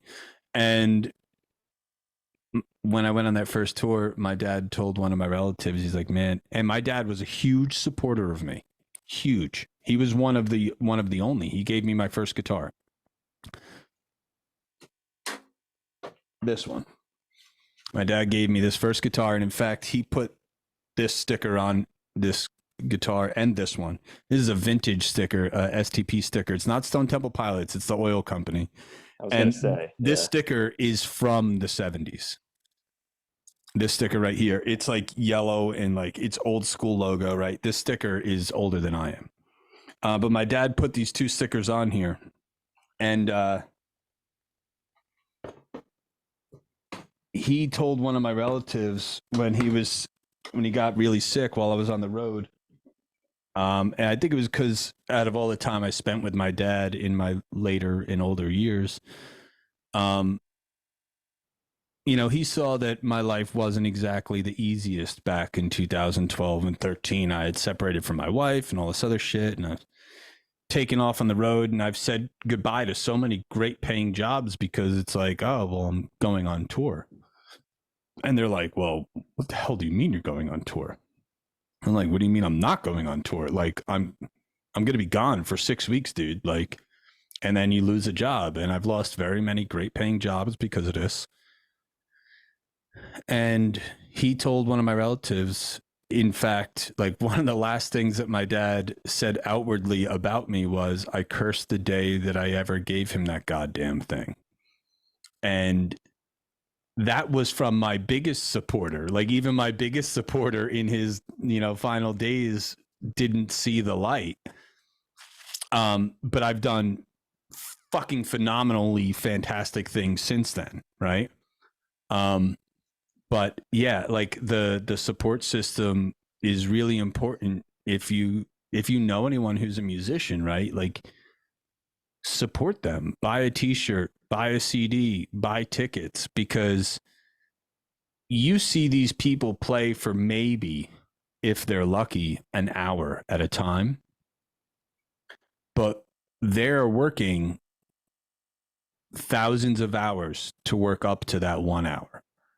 And I for a while that phrasing really hurt me because I was like, Jesus Christ, like even my dad, I thought that was the one guy who believed in me. I thought that was the one person who believed in me. Um, but it's just hard. Like people don't realize how much work it takes, how much sacrifice it takes, how much of your own personal discipline it takes to be a musician or to be an artist or to, when you're a musician, you're basically a traveling salesman and the only thing you're selling is your art and your personality. And that doesn't always pay great, dude. Like you think about all the most famous artists and authors throughout history, most of the people who you can name were dead for years before they were famous, And so this strive for this greatness in becoming an artist of sorts, it's not for the weak hearted, man. Like I don't know why I never gave up on myself. Honestly, truthfully, I don't know why I never gave up. Um, I just know, I think it's because I never saw another way. For me, my dad thinks that, that guitar being in my hand and these 30 guitars behind me, um, we're 20 something. It's like 25 guitars behind me. Um, there's even a mandolin. Wait, John 5 over here. um, but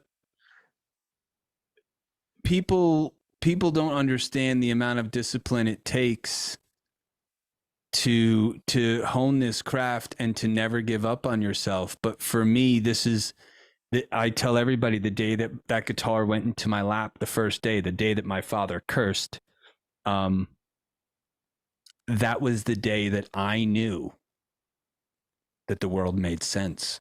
And for me, when I play guitar, I don't give a shit who I owe money to or what bills are due or, what new adventures are here and what stresses and who's not going to be in my life this week and who is coming into my life, whatever it is. For me, when I pick up a guitar and I put it in my lap, the whole world makes sense.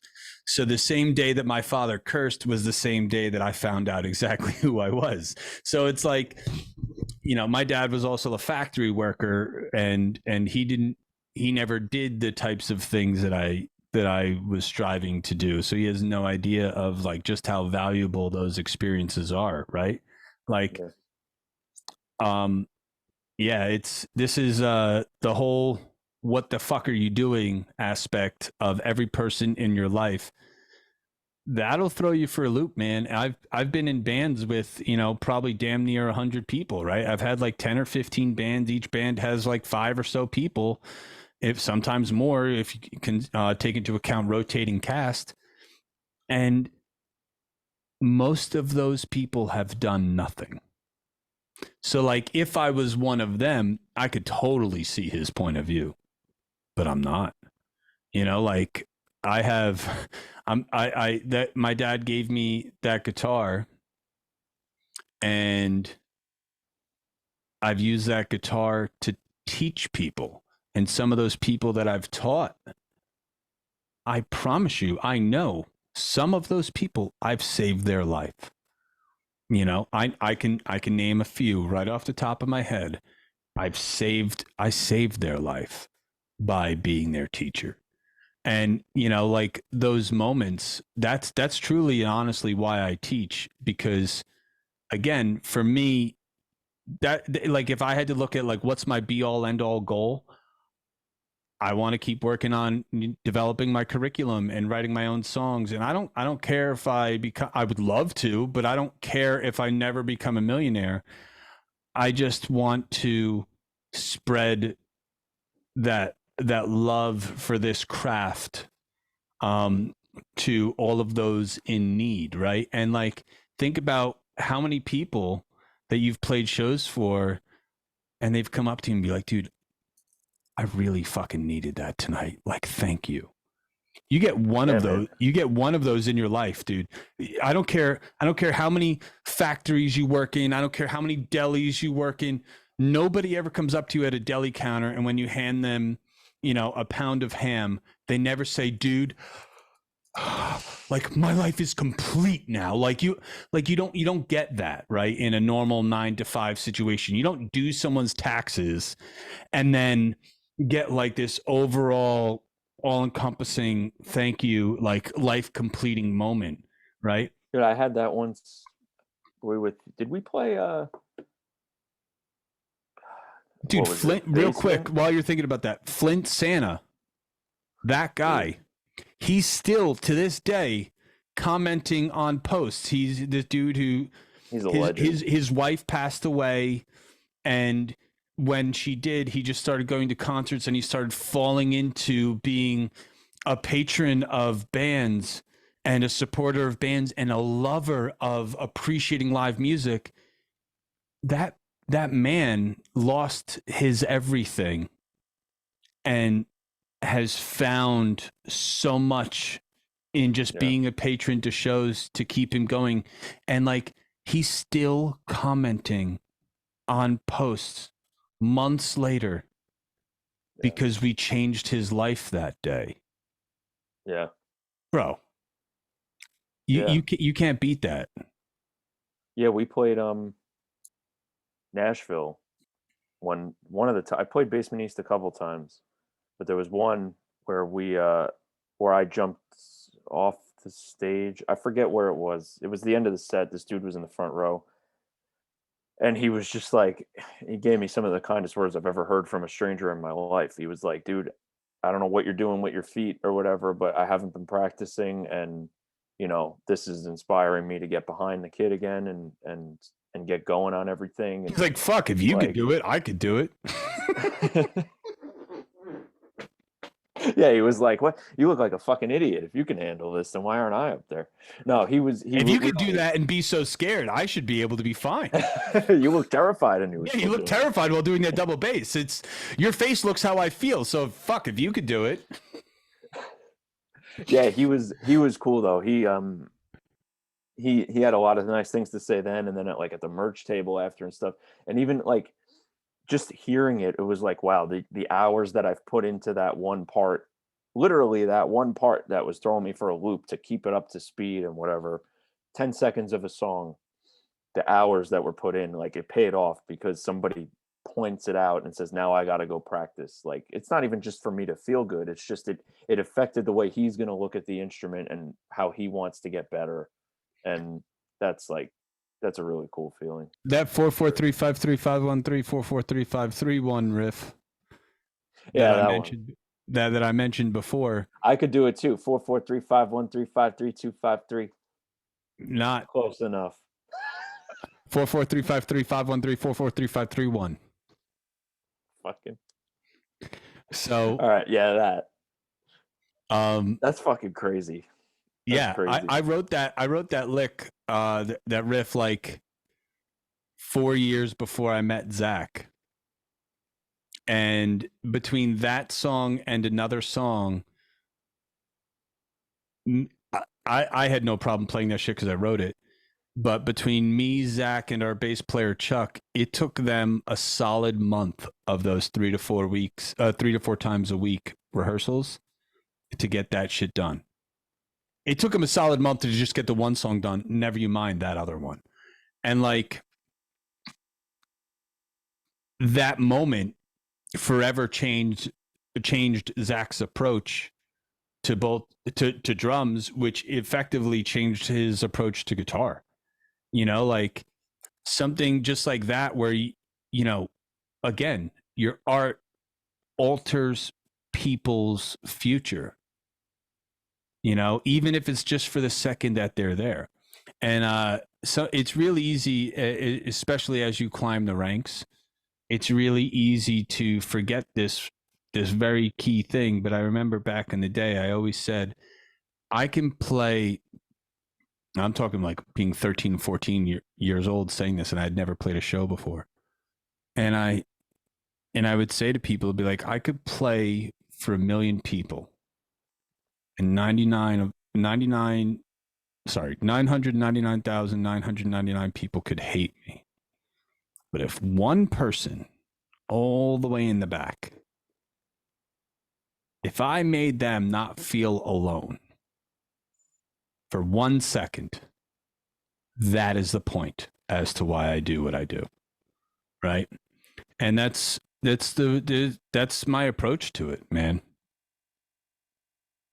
Yeah, I think that's at the end of the day.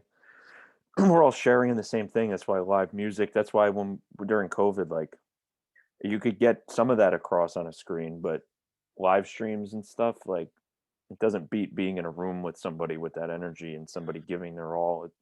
It'll never compare. Have It'll you be ever been to a close stand-up sometimes. show? Yeah, yeah, quite a few. So there's something about being in a crowd at a stand-up comedy that Yeah, makes the jokes funnier. yeah. When I come across stand-up guys on TikTok all the time, and it's like it's kind of funny, but if I heard that in person, I've thought the same thing. And you're laughing next to other people that you don't know, and just the vibe of it makes all the difference. Yeah, a positive vibe is contagious. I don't care what anyone says. And the only way to really get grasped by that feeling is to be there. And if anything, COVID taught us that it's that you could isolate yourself, you could go online all you want, but you know without the context of a solid good vibe just emanating throughout the air, it's not the same. It's just not. And to back that up, how many Instagram guitar players don't play shows?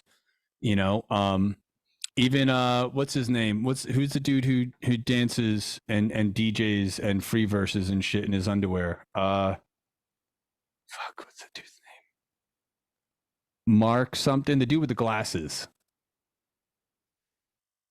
Oh my Couldn't god. tell you. Internet guy? Yeah, he's from Instagram. He's like this super famous guy who he gets millions of views. See all results.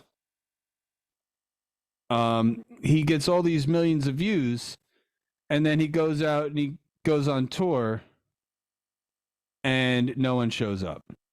Yeah, the What? translation Yeah, the doesn't always translation happen. does. I can't find him.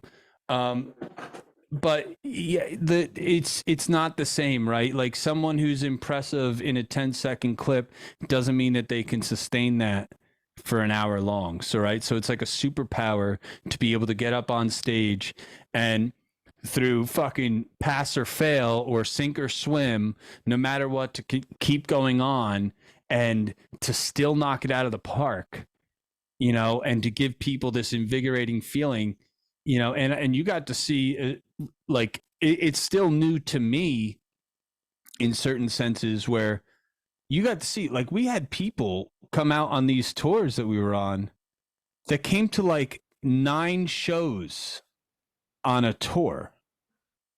That's seeing the same show 9 Yeah. times.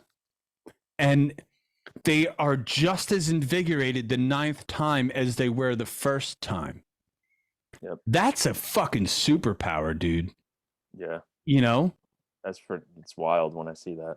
Yeah, I could have the fun Jeff every time. Pitts, the Like, Bill Burks, the Randall Davises, the all of those. And yeah, I'm totally name dropping a couple people in this Patreon, but like, you know, uh legends though, honestly. Like the fact, because that's what makes it, the like Flint I knew Santas, like, even just like let's take, I mean, if I can here, Jeff as an example, like he's a loose acquaintance friend of mine now just through this. Like how would I know him?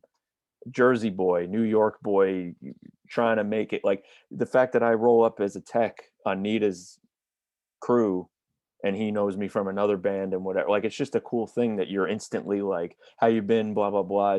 It's a connection and a relationship that just doesn't happen really anywhere else. Like just the fact that you can instantly, same thing when you see somebody, just music in general, if you take it a step further, like I could go to the mall right now and see a t-shirt for a band, you're instantly the dude's best friend.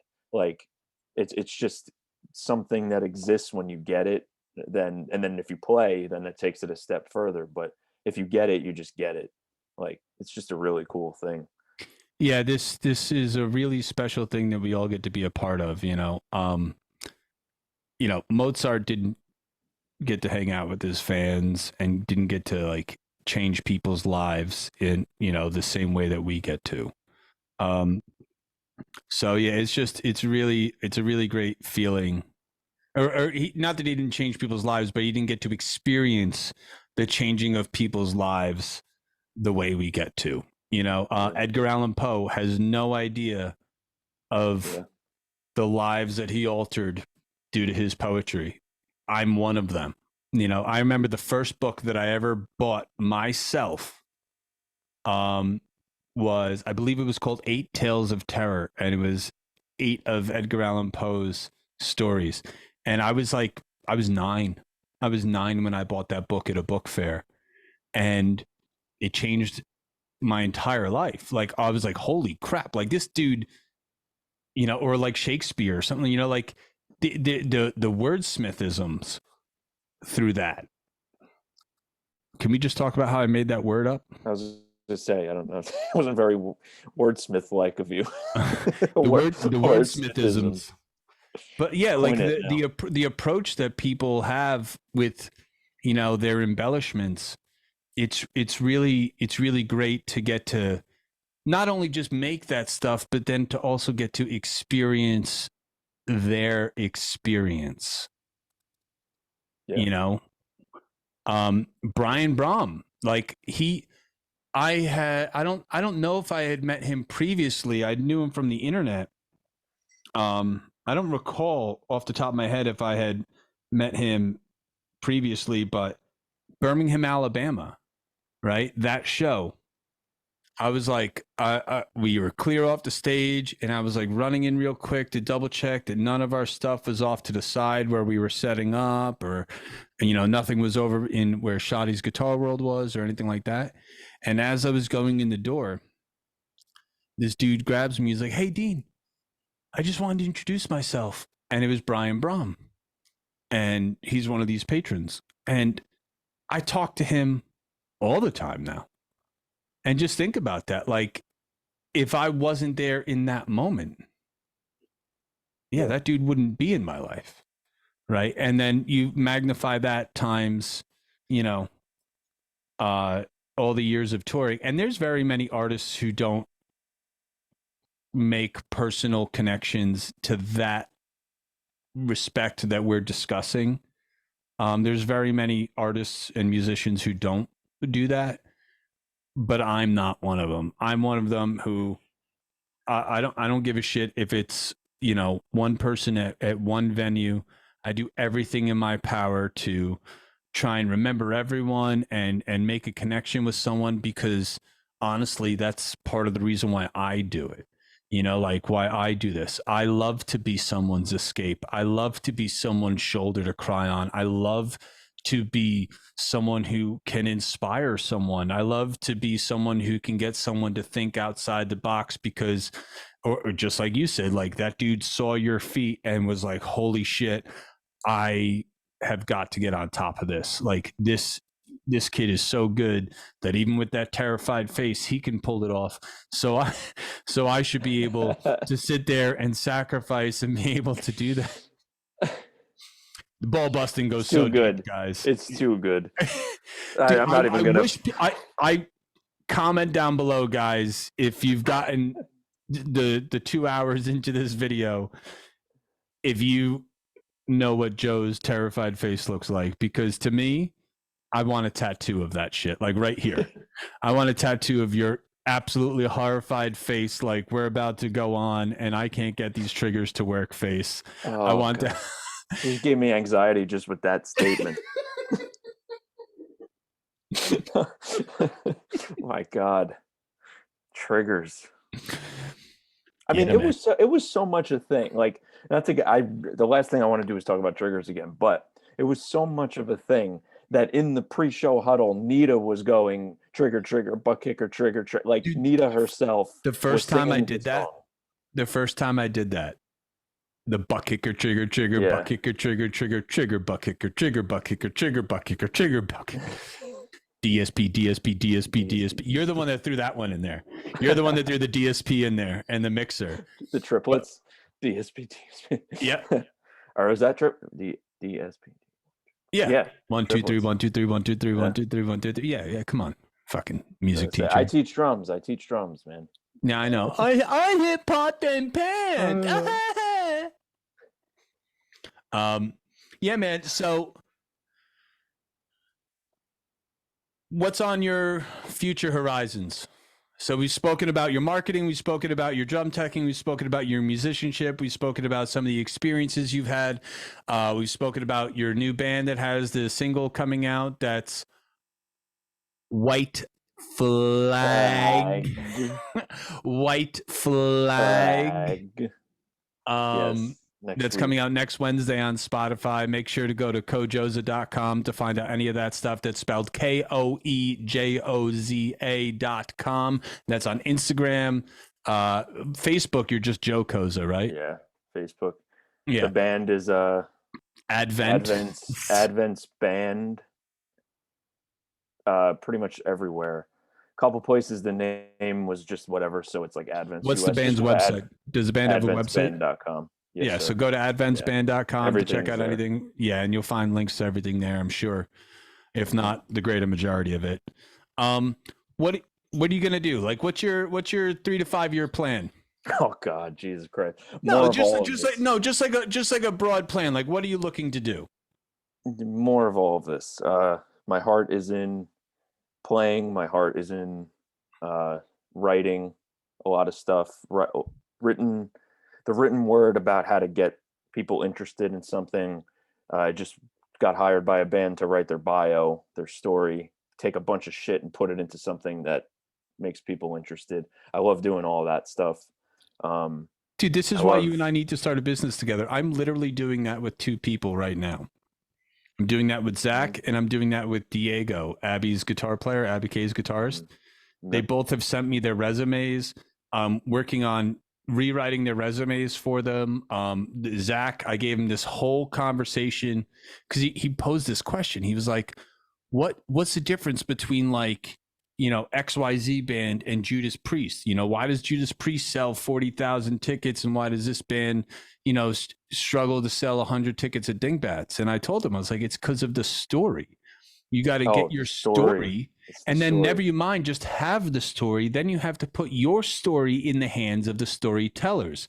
That's your publicist. That's your marketing personnel. Like, you have to get that out there. And then those storytellers tell your story and make it interesting. And that is what gets tickets, right?